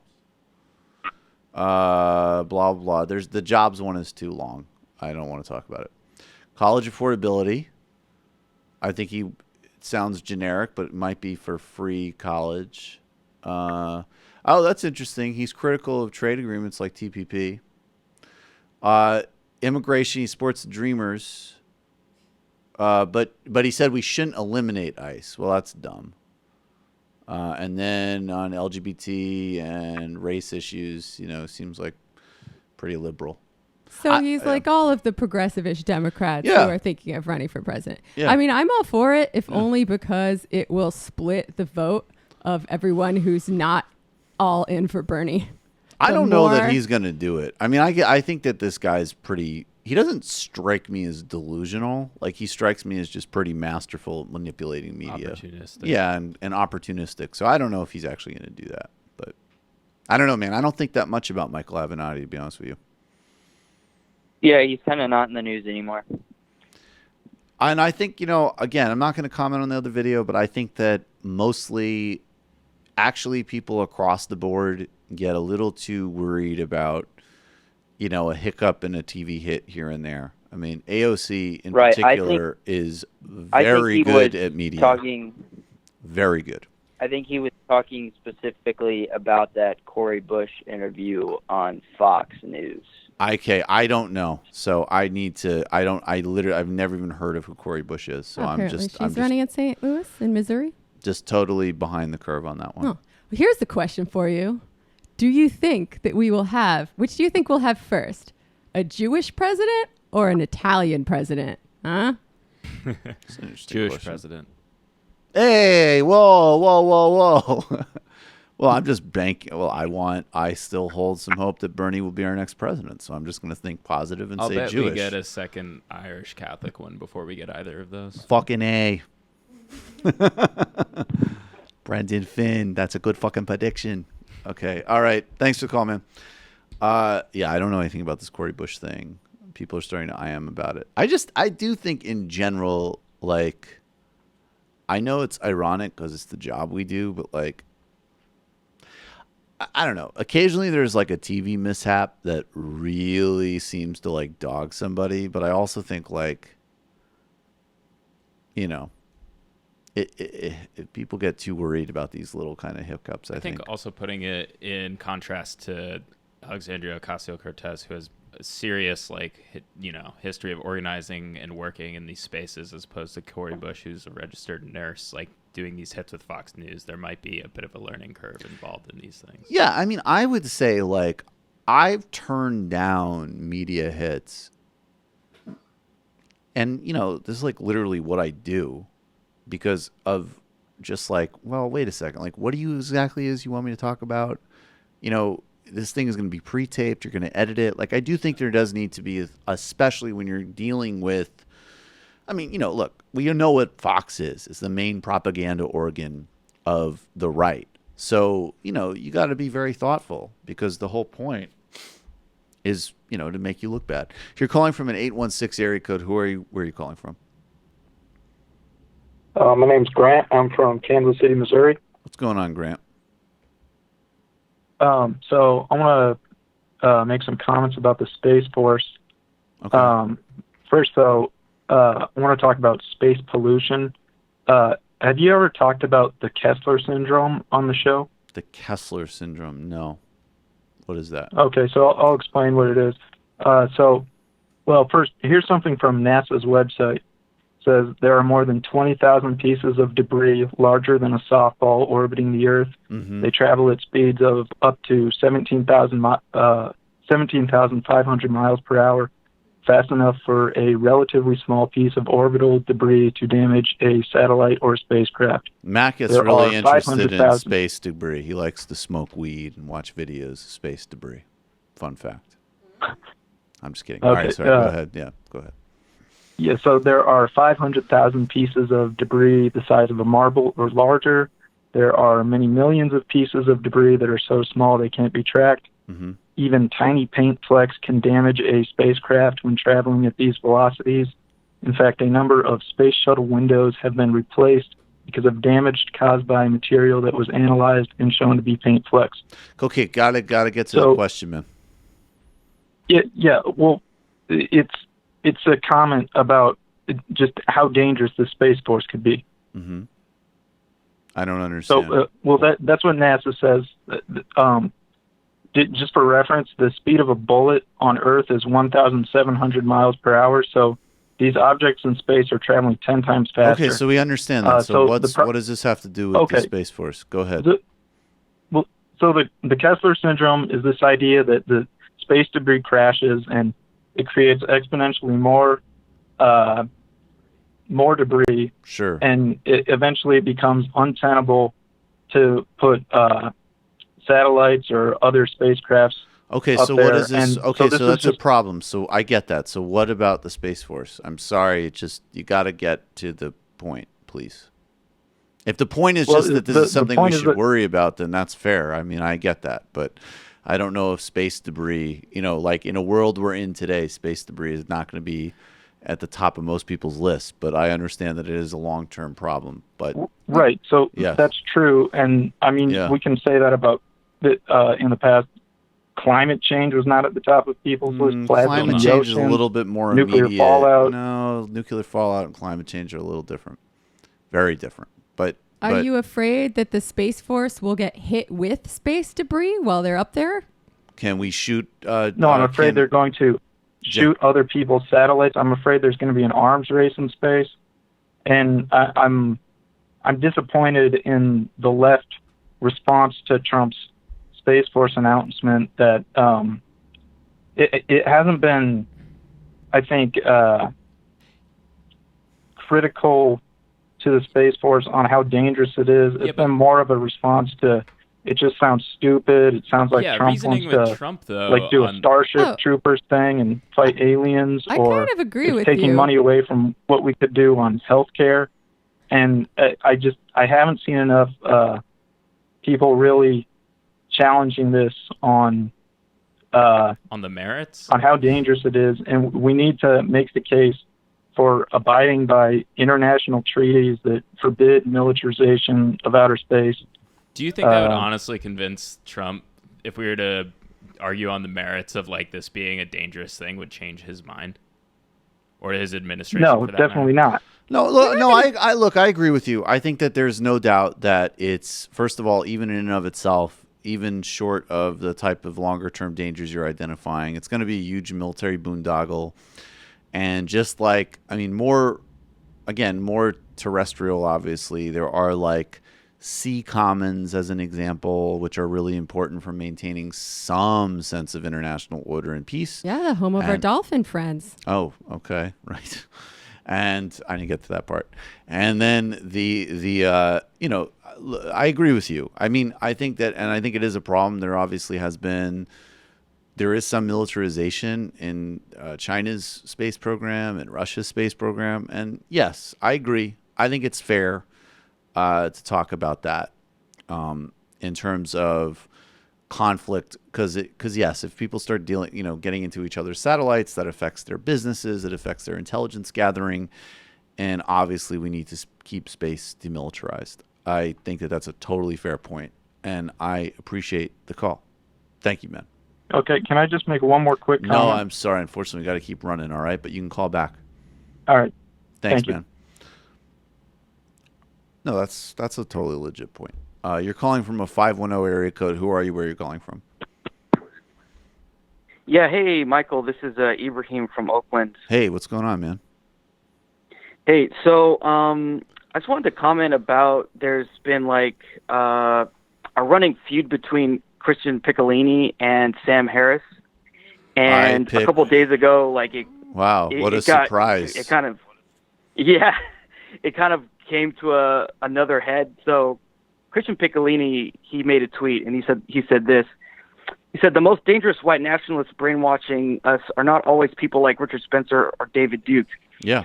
Those who mask their intentions behind pseudo-philosophical race realism, misogyny, and skepticism, like Stefan Molyneux, Sam Harris, Jordan Peterson, are worse." Right. He kind of went on to say some other things, and he got a bunch of pushback from, like the Sam Harris people, of course, and some others. And he kind of like restated what he was saying. He basically was like, "I'm not saying that they're white nationalists. I'm saying that they're a gateway drug to white nationalists." That's obvious. That's demonstrably true. Yeah. Yeah. Yeah, and of course, Sam Harris got super defensive, and he starts retweeting all these people who, are just like backing up him without really taking on the point that Christian is making, right? Well, right. And he said, he said something really interesting. He said that Christian said that he said that when he talked with Sam Harris in private, personally, about Sam Harris's beliefs on race and IQ, he said that they were basically very similar to what you would hear white nationalists state. Sure. So the guy has very problematic ideas, and he's not willing to like reanalyze what he's doing with his platform. Dude, and Sam Harris is not like willing the ideas that he's spreading out there. Yeah, I mean, Sam Harris is not willing to reanalyze anything. Like, that guy Sam Harris is a bad person. Like, he's a bad guy. And I don't know why. I don't know what his particular weird issues are with, being a trust fund kid from LA, but who needs to brand himself as some type of exalted intellectual. The reality is that his work is, for this book I'm working on, there's one element of Sam Harris that maybe has not been explored enough that is relevant, which is the idea that he's sort of waging a war on any type of contextual way of knowing the world, right? So it's not even just that he's history free. It's that he thinks, as he would sort of whinily put it to, Ezra Klein, the history here is irrelevant.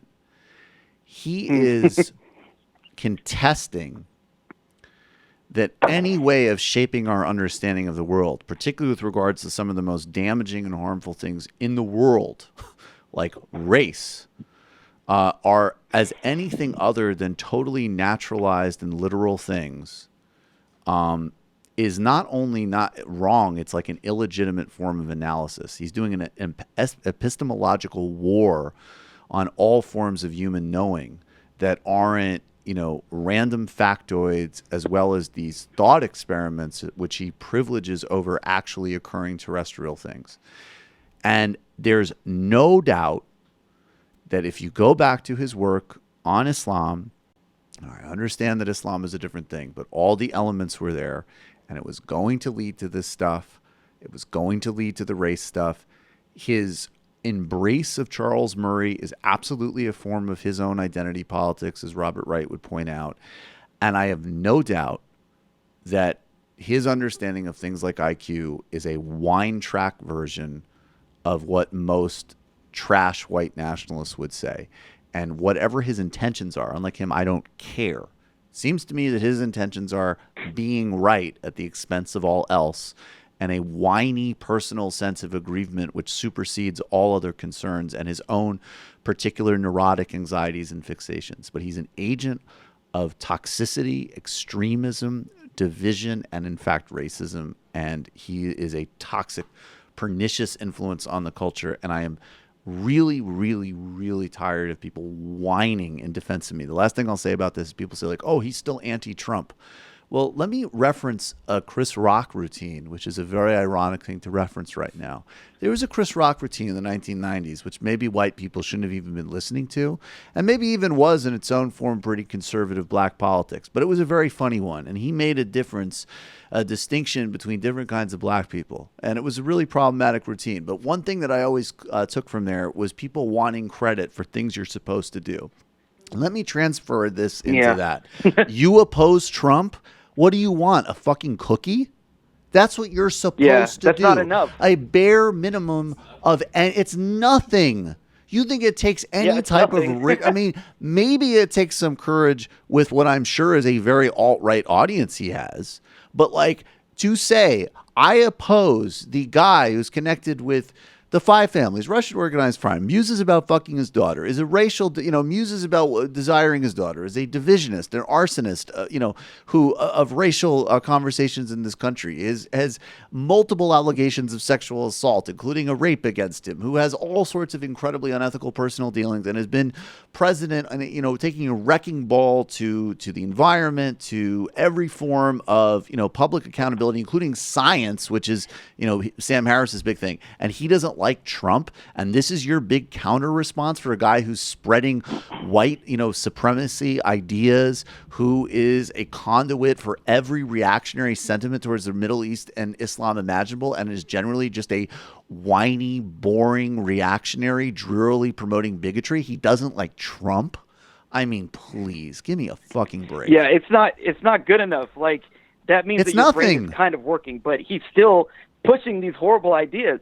And this whole fight started because Christian Piccolini and him had it was like a discussion in an open forum, sort of like what they're doing with Jordan Peterson. Mm-hmm. And he said some things about Stefan Maul, and he was he pushes white supremacy and stuff like that.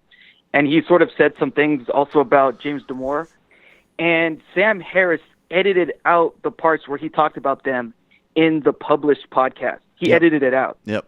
And Christian Piccolini was like, dude, why are you censoring what I said? Just present what I said, and then you can have like some notes that say, hey, I don't know if I totally agree with this. And they got into a fight over that, and now it comes to this. So, I mean, yeah, the guy has a very clear bias, and to me, like, he's just spreading these horrible, toxic ideas, and he has no ability to, like, sort of look internally. And he never will. Know? And just to be really clear here, yeah. Anybody who is saying I'm not talking about the stats of IQ are indisputable, but anybody who just is using those stats without a critical analysis of what they are is somebody who should not be trusted in the public sphere. And in addition to that, Eric Turkheimer was on my show talking about this, who actually is a IQ scholar. And I don't take IQ seriously as a metric, to be honest with you, but he does. And his research indicates that it correlates with class as much as anything else, and an environmental influence of class, and that's a main driver. But he also said, look, there are some people in the field who have views that are more similar to Sam's, but they're in the field. Sam Harris doesn't know what he's talking about. Sam Harris is a arrogant, blunt object and a promoter of toxicity. And if you're still defending him in today's world, you really need to self-assess what you value in terms of intellectual depth and ethics. It's pathetic. Jamie, go ahead. Yeah. This is why I think it's so important to constantly be gathering info on all of these people and exposing them for what they really are. And I think this is something you do very well, Michael, where you show just the bullshit undergirdings, the pure racism driving most of these people we're talking about, like Sam Harris. And this is also why info gathering is a cornerstone of anti-fascist activism. You can gather data on these people, examine the ties between out and proud neo-Nazis and people who are maybe a little more under the radar. Like, we can't get everyone, but like Richard Spencer, obviously never going to be accepted in the mainstream. But, a guy with ties to him named Stephen Miller, he slipped through the cracks and he's in the White House now. Right. So we need to be paying attention. That's exactly right. Brendan? And just one point on what Michael's been saying about guys like Harris, and just like a good rule of thumb, if you're a young person, you're like slipping into this space now, or your friends are, or whatever. Anyone whose philosophy or the intellectual culture they're putting out in the world is like foundationally divorced from what history has predated them, yes, you have to look at that critically, like very critically. Almost, I wouldn't say dismiss it, but seriously take it with a grain of salt. And I've promoted this book previously on this, but if you're still questioning like the validity of the IQ test, read Nicholas Lamont's The Big Test, The Secret History of the American Meritocracy. It plays out the entire understanding of meritocracy through IQ, through SATs, through the ACTs, through middle states, all that stuff laid out, and it will make very clear that these people who continue to rag on these IQ tests and to promote them, it will enlighten you. It is a socially constructed, historicized test. It might occasionally correlate with certain attributes that might have a genetic basis. We don't know, because also the notion of a genetic basis of intelligence is even how you would even measure that is far more of a complex thing than people realize. And every piece of information that we could do seriously, from the design of the test to people inside the world of the test critically assessing it, to our literal experiences of people having different types of intelligence and different ways of assessing, information, down to the anecdotal but very like common refrain of like people who actually administer these things saying like, I could change how a kid performs on this test by how I give it to them right now. And if you don't think that those things are not mediated by race and by gender and by class, you're delusional. And anybody who is happily, promoting them as some type of hidden truth, even as they have been the sort of like wine track bureaucratic arm of racism in this country, is just is historically uninformed and immoral person. And that's how I would define Sam Harris, in my opinion. Historically uninformed, deeply immoral, and purely ego and self-driven in ways that are just disgusting. And and the last thing I'll say, look, I have plenty of critiques of Ta-Nehisi Coates from an anti-essentialist perspective, but if you are, especially if you're a kind of like a middle-brow podcaster like Sam Harris is, right? Who, I know sometimes maybe he has some people who are relative, big people in the sort of science world, but he's not looking like a lot of his guest base is like the equivalent of people who are like kind of well-known sort of public intellect types, right? That's an area that he looks for. Now, Ta-Nehisi Coates is objectively one of the most important of the sort of Atlantic set of America, right? I mean, the guy's a Genius Foundation winner. He's an incredibly good writer.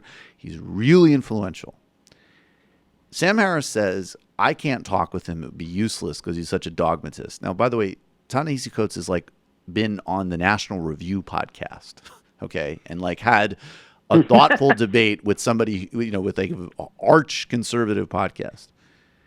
This is the same guy. He can't have that conversation with Ta-Nehisi Coates because he categorically dismisses, has no empathy, doesn't know any history, and he categorically dismisses Ta-Nehisi's whole intellectual project, some of which is an accounting of all of that history, which Harris doesn't understand, has no curiosity about because he's an uninformed and an immoral person.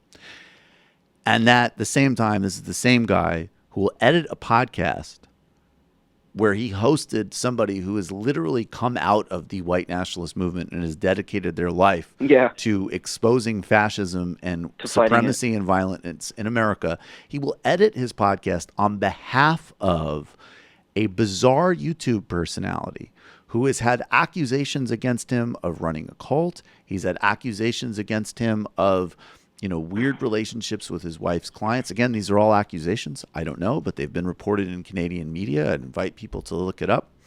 Who is regularly host to, overtly and extreme bigoted content. Sam Harris will go out on a mat for that guy, but is categorically dismissive and will not have a dialogue with one of the most important writers in America today, agree or disagree, but certainly someone who is respected and is accomplished, because it's categorically not something he can engage in. Sam Harris is a disgusting, racist scum. And then he'll have on Coleman Hughes, right? He'll have on Coleman Hughes, but no one who will take the opposite position. Of course, right? Who's an undergrad. Yeah. Right, but you won't take on someone who actually writes. Marissa Baradaran, Marissa Baradaran, whose book on wealth and inequality, The Color of Money, it's called. I've had her on TMBS 2 times. She's an important scholar. She's at Georgia Law School. I don't know where Persians fit into Sam Harris's IQ theories, so I don't know where she fits in this. But that being said, she has publicly stated her willingness to come on the show. And her book is what Coleman Hughes clumsily attempted to critique. And again, what unfortunately, and he has the excuse, he's a super talented undergraduate to be able to write anything like that, frankly. But he's historically totally uninformed. That piece is historically illiterate. And he goes after her and Ta-Nehisi Coates, by the way, in ways that it's like pre her point. Her book's already discarded the arguments that kid's making in the first couple of pages. And she will go on Sam's show. She's another important, nationally recognized figure, and he ignores her. I mean, the game is obvious. But unfortunately, he needs to keep being exposed. And if you come at me with, he's an atheist, he doesn't like Trump. I mean, I used to be able to entertain this nonsense a couple years ago, but I mean, are you fucking kidding me? Like where are we at now? It's like I don't. It was like Harvey Weinstein helped make good movies. Like, who cares?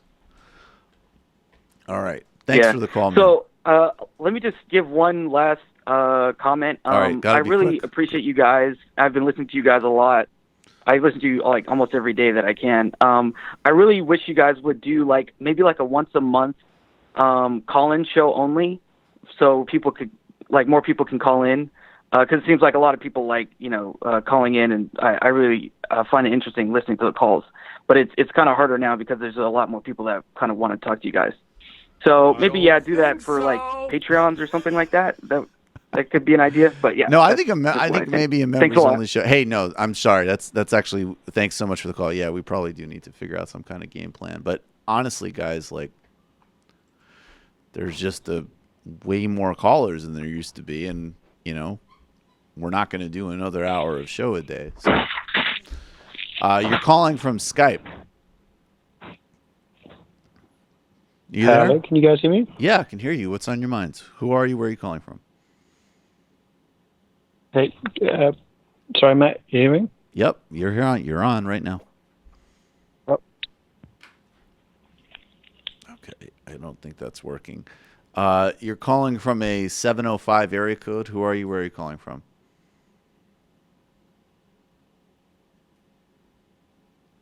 $705. Are you there? I just run these fast. You're calling from a 917 area code. Who are you? Where are you calling from? Hi, can you hear me? Hello. Hey, I wanted to comment on Andrew Cuomo's comment and his gaffe or whatever. Okay, keep your mouth close to the phone. Go ahead. Okay. So, I mean, it's really weird the way Cuomo talks.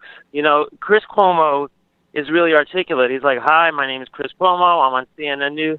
Mm-hmm. And then Andrew Cuomo's like, "Hey, this is Andrew Cuomo and the person over here." So, there's that, but he should know a lot better than to get himself, in a statement that can be isolated like that. When he said America has never been great, he didn't say, in terms of race or in terms of, poverty. He just said it.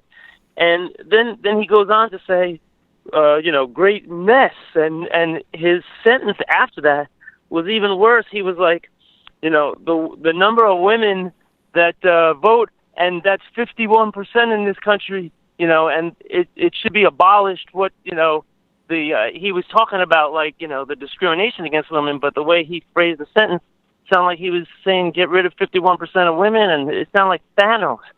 It was like not his best speech. And if this is what it's going to be like for him to run for president, it's going to be awful. Well, I don't think he's going to be I don't think he's a legit candidate for president. Like, I don't think that's happening. So, but I agree with you, man. I mean, Andrew Cuomo's trash. It was just, it elicited all those meltdowns. So that was funny. Thanks for the call, man. Did you have something you wanted to play, Brendan? I know people rag on The Daily Show a lot, but it used to be a great institution, and having some experience with those people, it's play it. Pretty smart folks. But this is speaking about how Andrew Cuomo talks and how Chris Cuomo talk. This is a compilation of all the times that Andrew Cuomo has called into his show on CNN, Chris Cuomo's show on CNN, and insulted him. This is awkward. Stunning escape of two convicted murderers from a New York State maximum security prison. Joining us this morning is New York Governor Andrew Cuomo. Governor, thanks for being on New Day. Now you're surely saying to yourselves, John, the elected chief of executive of America's fourth most populous state, is not going to take time during an interview about escaped murderers to give his brother well. But that makes me like Andrew Cuomo. You clearly don't know older brothers, my friend. By the way, we're working on a long-term journalism piece where we're looking for a reporter to go into a prison and maybe stay there for about a year or so and then do an expose on prison life. If you have any suggestions, just any suggestions. I do have a suggestion. We're open to it. I just want you to, for a second, take a look at that face. That is a face that stopped being amused by the around age 6. I spent the following 4 decades going, I'm going to show you one day. But if you ask the governor, he's not picking on his baby brother. He's transparently disclosing his ties to the media. Just as a matter of full disclosure, I am the smarter, nicer, funnier version of your co-host. Don't let him say anything mean about me when I get off the air. That I can't help. That is generally the pattern I've noticed between you two.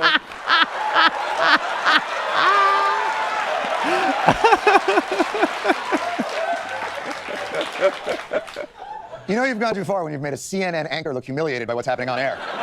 That said, Governor, we make fun of CNN a lot, but you run Albany.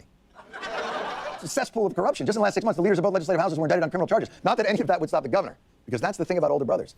They never let up. As a matter of full disclosure, any help you need with your co-host, I am in a position to be helpful. Oh, I have some very secret strategies that have worked very well. Knowing the right information about him keeps him very docile. Did you see that move with the cup? That was one of these. I'm going to give you a hot cup of shut the up pretty soon. Governor Cuomo even got the mayor of New York to pitch in. I just wanted to say that I think Chris Cuomo is not only doing a very good job today, but wearing a very attractive hat, I may note, Allison. Wow. It really complements his features well. What do you think of Chris's hat, Mr. Mayor? I think it's a controversial headwear choice. I don't know what he was thinking this morning. All right. So you just basically played the only compilation. Now I'm going to like Andrew Cuomo. I have literally never had anything good to say about Andrew Cuomo in my life. That was actually pretty funny. You know, it just goes to show that there's good in all of us, I suppose, even in these dark times. In these dark times, just harassing. What I mean, he looked so upset, Chris Cuomo, that I almost wonder if he was doing it on purpose to like play along with him. And if he could just quit politics and fuck with his brother full time, Right. I think we would all be fine with that. Let's retire him so he can call into CNN and bother his brother every day, and Cynthia Nixon can be governor. Let's play a little bit of this. Aretha Franklin, icon of America.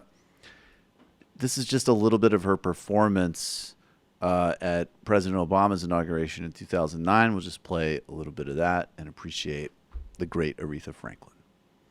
I am so pleased to introduce world-renowned musical artist Aretha Franklin to sing My Country, 'Tis of Thee.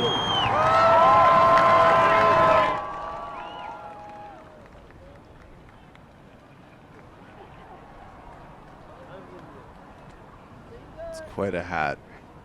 Remember how cold this was this day, too? I actually do remember that. It was freezing. I was in Maine, man.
By the way, that 30 seconds to a minute alone, more valuable and a greater contribution to humanity than all of Sam Harris's works. She almost made me like America for a second. That's saying something, folks. Let's play one more clip. Vermont and the Democratic Party made some history. I believe this is the first transgender candidate who's been nominated for the governorship by a major party in the United States. This is, sorry, what's her name? Christine Halquist on CNN. And this is so first of all, obviously, big historical accomplishment. I don't necessarily agree with this frame here. I think socialism specifically is, a word that should be articulated and specifically defended. But regardless of that, there's two things that are important about this clip. One, socialism is on the march in terms of kind of culture and conversation, and that's where Berman is coming from here in the CNN question.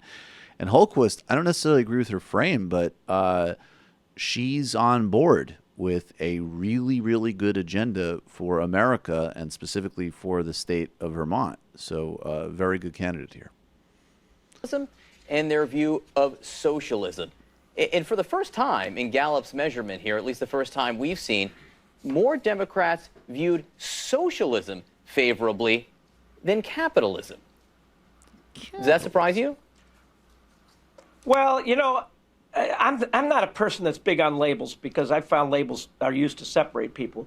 I look at the platform of a living wage and health care for all.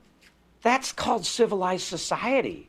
I don't even know how that became socialism or Republican or Democrat. Let's be a civilized society. Do you support capitalism? Well, obviously, the long history of measuring ourselves by increasing of gross domestic product is a flawed measure because that just encourages consumption.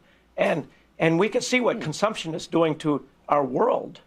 So again, I know you don't like labels, and this poll didn't ask people to choose between capitalism and socialism, but when faced with a choice between the two, it does sound like you look more favorably, again, the labels you have an issue with, on the ideas behind socialism. Well, yes, and I'm not sure I even know what socialism is, so I just don't have the background to answer that question. I appreciate the honesty of that answer. Also, I believe Hallquist, I think she actually does have a very successful business background, ironically, I believe. But, I mean, so she's on point and honest. And then the big standout is just the lunkhead, socialism. I mean, that's like the most, Anchorman impression in real life I've ever seen, right? Like, civilized society, everybody should have health care and a living wage. Sounds to me like you are supporting socialism? It's really fun to watch all the cable news networks try and wrap their head around how to address this issue. Right. Because they're all like, oh, I got to do homework again. Like, I got to figure out how this all works. Oh, I've got to talk with somebody speaking common sense with moral conviction instead of endless trivial nonsense about the horse race. Let me see if this works. Socialism? I have to stay up all night reading Das Kapital so I can understand socialism. Well, I think we're JK. Still a ways from that, right? Well, yeah, John Berman, he marches into the C-suite. He's like, "You're extracting my labor as an anchor. I never read Marx before." I feel like this is a good sign, though, maybe, because, I mean, people like Bernie Sanders are only seen as socialists because the Overton window has moved so far to the right. And most of the policies that all of these quote unquote democratic socialists are advocating are social democracy. They're what Democrats used to be. They're progressives. They're liberals who actually are liberal. So the fact that this particular politician doesn't feel the need to call herself a socialist, perhaps that means that this is becoming more mainstream in the Democratic Party, and the people calling themselves socialists from here on out are going to be the people calling for actual socialism. Word. You're calling from a 646 area code. Who are you? Where are you calling from? 646. Sorry. I'm fast on the draw because a lot of people are trying to get in. You're calling from an 858 area code. Who are you? Where are you calling from? Hello, can you hear me? Yep. Hey, this is Denzel calling from San Diego, California. Hey, Denzel, what's going on? And not a whole lot. I'll try to keep this brief, but I'm wondering why you guys are pretty generous towards Joe Rogan. I think he's pretty responsible for the spread of a lot of the IDW thought. Mm-hmm. And for the longest time on the show, he wasn't challenging people. And for every clip that you guys show of him, kind of halfway refuting some of the points that a Dave Rubin or Sam Harris has, there are hours and hours and hours of him just kind of letting people talk. Well, And what's the it's advantage? pretty similar What's the to advantage of? I mean, I'm into expand the circle as much as possible. And obviously, I don't have a problem with. I mean, I know. I mean, this really was a thing for a long time. It still is with some people. For some, at this point, I mean, quite literally, just unfathomable reason to me. There might be people that like, this show and Sam Harris, even though the values and the goals are pretty clearly profoundly antithetical. And yes, I know he doesn't like Trump. Okay, wow, how impressive. But in Rogan's case, actually, first of all, we did do a video, I think that came out last year, about his show being a conduit for far-right ideas. So we have been critical of him. But also, the guy is a massive show. And sometimes he's a conduit for really good ideas. So I say where there's an ability to build bonds and give props and signal boosts to good things, you take advantage of those things. And I'm also never, even in those videos that have been complimentary, certainly we've still voiced, and I voiced my criticisms. I think, yes, he's been a conduit for any number of garbage people in the public sphere. I think the way he treats Sam Harris, ridiculous. I think, obviously, he's a big part of the Jordan Peterson phenomenon, which is mostly toxic. Some areas that he talks about, I just straight up disagree with. He's also, very entertaining. Sometimes he promotes some stuff that is really good. And his platform it's not like a Dave Rubin show. It's not just like, okay, this show is just, trash and part of like the right-wing media complex. When somebody isn't in there, I think you do look for opportunities to say, hey, you did a great job on showing, how silly Dave Rubin is, and you have fun with it. So that's I don't see the need to unnecessarily polarize beyond where you need to polarize. So that's how I think of it. Thanks for the call, man. You're calling from a 447 area code. Who are you? Where are you calling from? Hello. Hey. Hello. Hello. What's up? Hey, Michael. This is Daniel from London. Hey, Daniel. What's going on? Hey, man. Just like to thank you guys again for all the coverage on the Brazil stuff. It's great. We need that. That stuff reaches Brazil. It's important that people keep talking about it. And today I'd like to just make a quick comment question type thing. And just because it's quite busy, maybe have you make a comment on that and let's see how it goes. But so I'm from the STEM area. Yeah. So to speak, but it bothers me big time that people in STEM have this it's almost like a religious devotion to their craft and this stuff, and not very much respect for the humanities, and it seems like it's now part of the culture. Yeah. To treat the STEM areas as somehow superior or more informative about social problems in a number of ways. Right. So my question would be, how do we fight back? How do we change the culture and how do we make bring back some balance to these things? So again, thank you very much and great Daniel, show. Daniel, hey, I didn't recognize you at first. Daniel, hey man, it's great to hear from you. Daniel, I should say, not to Daniel is a friend and a source of intelligence on Brazil. So it's good to hear from you, man.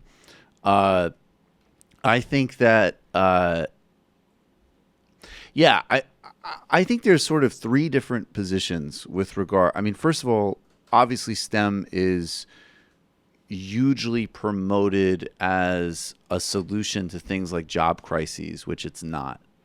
So there was a lot of like incentive from the tech industry and from research institutions, and which isn't to say, like, of course, we should invest in science and R&D and all the rest of it, but that had nothing to do with, as an example, perpetual unemployment after the economic meltdown was not because people didn't have STEM degrees, and the extent to which those things were promised as a substitute for the jobs crisis, those numbers were incredibly exaggerated and distorted. And even someone like Paul Krugman would break that down for you, right? Like, that's not controversial.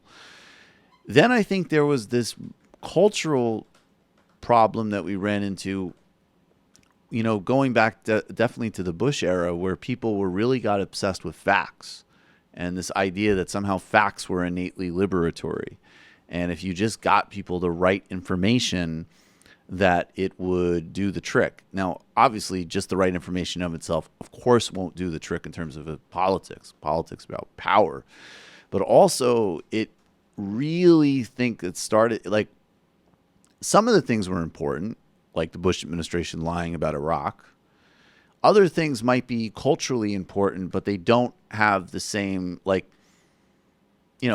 people who, again, we'll just stick with Sam Harris. The same attitude that says, well, we just know that the earth isn't flat is the same reason that we just know that some races are genetically superior to others, right? Like, a certain mode of analysis for answering relatively simple things is really dangerous, and intellectually just, insipid when applied to really, really complicated things. So I think, and then Megan Day had that piece when I had her on about how capitalism is undermining science. And so I think that a big problem was that first STEM was promised as a salvation to economic problems it couldn't solve. And then it was like a cultural posture that the same reason that we know that I don't know, some medical treatment isn't real or something is the same way that we can determine that, gender works a certain way, or why capitalism is better, or why certain races are inferior. And all of it comes down to not only a dismissal of the humanities, but an illiteracy in the humanities. It's an attempt to destroy other ways of knowing and engaging with the world. And all of those ways of knowing and engaging the world do provide the types of historical context to understand things like power and inequity, which are the real things that actually drive the world. So I think we just need to, at least for me, that's why I don't give it ground. I don't privilege that kind of nerd discourse over others. I think facts and empiricism matter. They don't matter more than history, context, or analysis. They all matter. And if you're not doing an integral synthesis, then you're at best only providing partial answers. And in today's environment, actually just running interference from everything from unregulated capitalism to racism, sexism. And I'm not interested in what you have to say other than to critique it or debunk it. And I think in terms of providing an example of this loss of humanities understanding amongst the STEM crowd, I would point them no further than looking at what's happened in Silicon Valley over the past several years and look at their actions on policy and what's happening to them and their inability to effectively combat the ways in which they are hurting the material world around us. They don't even understand that they no have material.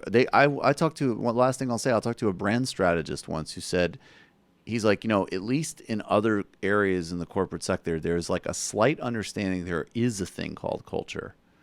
And he said he asked somebody in Silicon Valley, like, who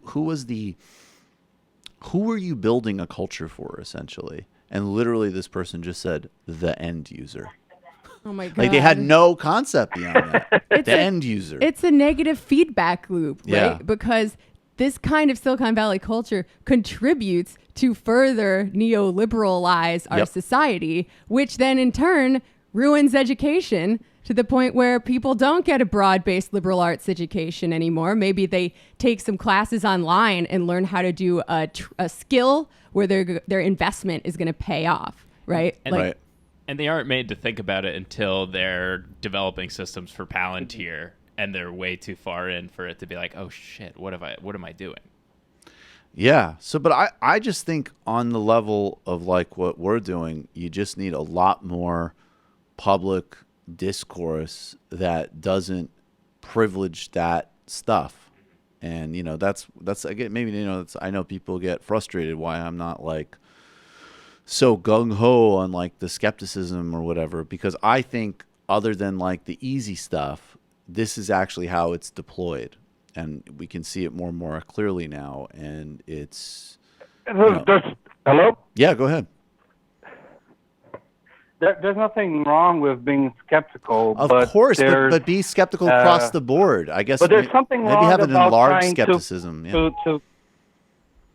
There's something wrong about trying to make an argument, always make an argument around numbers and just numbers. I guess that's what bothers me, because there's a dimension to social interactions and culture that's just not captured by this stuff.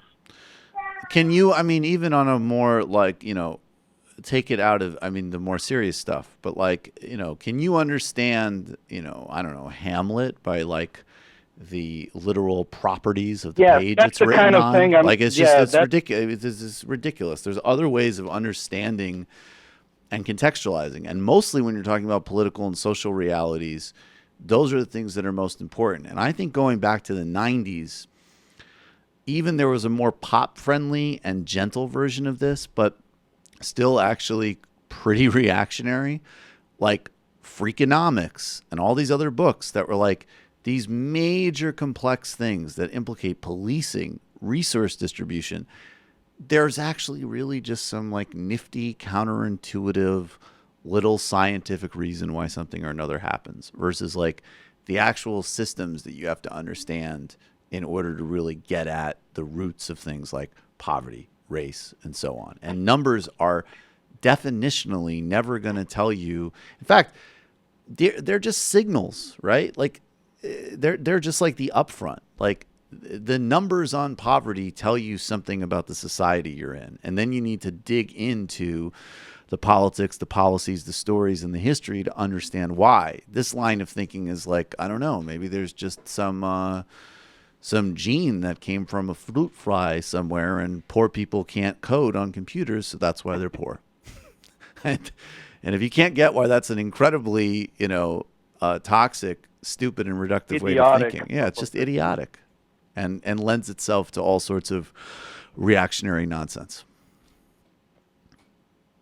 All right. Thanks, man. guys. And also, there needs to be more people like you in STEM who understand that, like, that you are thinking and operating in a full world, right? I think that's also important. Absolutely. Yeah. And people who don't see themselves as just temporarily embarrassed entrepreneurs, but workers, like we need a growing consciousness in the STEM fields of class and being workers, because otherwise it's just going to become like, why are they putting all of those STEM programs in low-income neighborhoods? Is it actually to help the kids there, or is it so that they can pay all of you less in the long run? No doubt. Thanks, Daniel. I appreciate the call, man. Yeah, that's a Lula Libre guy right there. I get a lot of Brazil information from Daniel. Okay, we're going to read a couple of IMs. I'm sorry we can't get to any more calls. We're running up against it, but we will get to some IMs. Rust Belt Progressive, I'm disappointed you didn't take the bait from the caller to start a feud with David Pakman. It would be great promotion for both shows. You might be right. Neferti, Michael, I want the Africans are black remix for my ringtone. Will you guys make it available for members for download? We're gonna need to ask DJ Danarchy about that. Let's see. UFOs as defense disinformation. There's a great documentary book called Mirage Men, which is about Air Force intelligence officer whose role was to spread forged documents to make conspiracy theorists chase threads, because there was a real possibility that the theorists could universally dig up actual defense plans. So ostensibly this could throw them off and discredit them. I watched this. Adam Curtis talks to the same guy briefly in Hypernormalization. Yeah, it's fascinating. And the guy is super creepy. Woke Candace Owen. Scared that Democratic leaders like Perez, Schumer, and Pelosi will continue on the same path in 18 and 20. Still haven't heard of Democratic autopsy of 2016. All I hear is Russia, and I think Trump is a good shot for re-election because these idiots at the helm. That's just not, like, you're not looking at the whole picture there. I mean, honestly, like, I share a lot of your skepticism, but, like, you got to be wary of going into your same repetitive ruts because even mainstream, like, centrist Democrats don't want to talk about Russia in the same way they did a year ago. And clearly, very different types of candidates are winning primaries. So Pelosi, Schumer, Perez suck. Guarantee Trump re-election as if there aren't other forces happening? No. Don't. They're in their own ruts. Don't replicate our own ruts. I did have that feeling when I was watching everyone speak at Ozzy Fest, I will say. I don't know if it's rational. I don't think Ozzy Fest is in the center of what's happening in this country, fortunately. You don't think Tom Perez is still a major power player in the Democratic Party? No, I don't. I mean, I don't think Trump is going to win again, but I didn't think that before either. So no, I mean, I'm not saying Trump can definitely get reelected. I'm just saying don't do the same. There's an addiction to a certain type of futility and negativity, which I don't buy either. It doesn't go, of course, all of these people really, really suck. And I think Perez's power is exaggerated. I think Schumer and Pelosi's isn't, and they're awful. I still think Democrats will almost definitely take the House in 2018. Torian from Canada. My guess is that the Cuomo speech in neither side of the clip he played also included zero examples of how he'd make America accept women with policy. Sad. Yeah. Let's see. All right. One or two are more IMs. Let's see.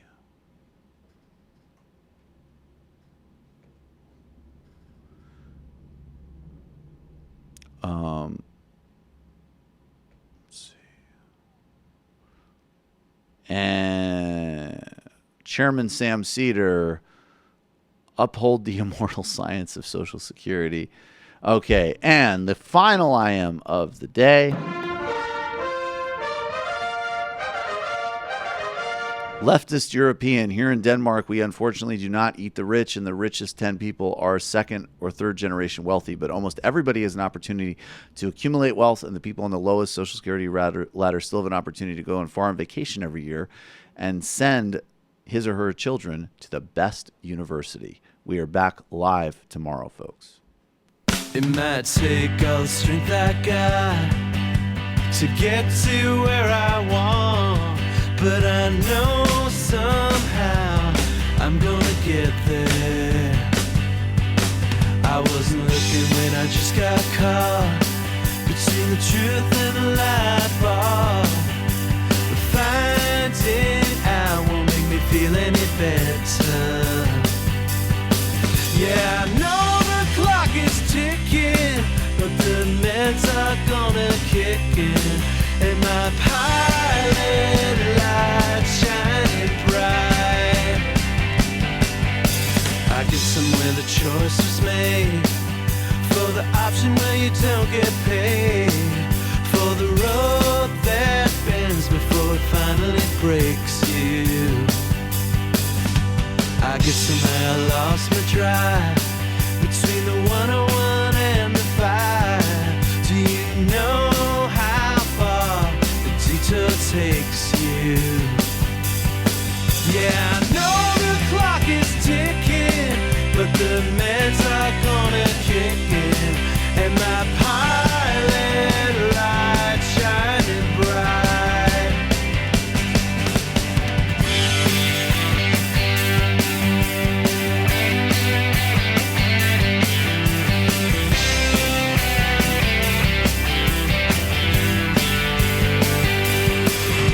The months drifted into years while I shifted in and out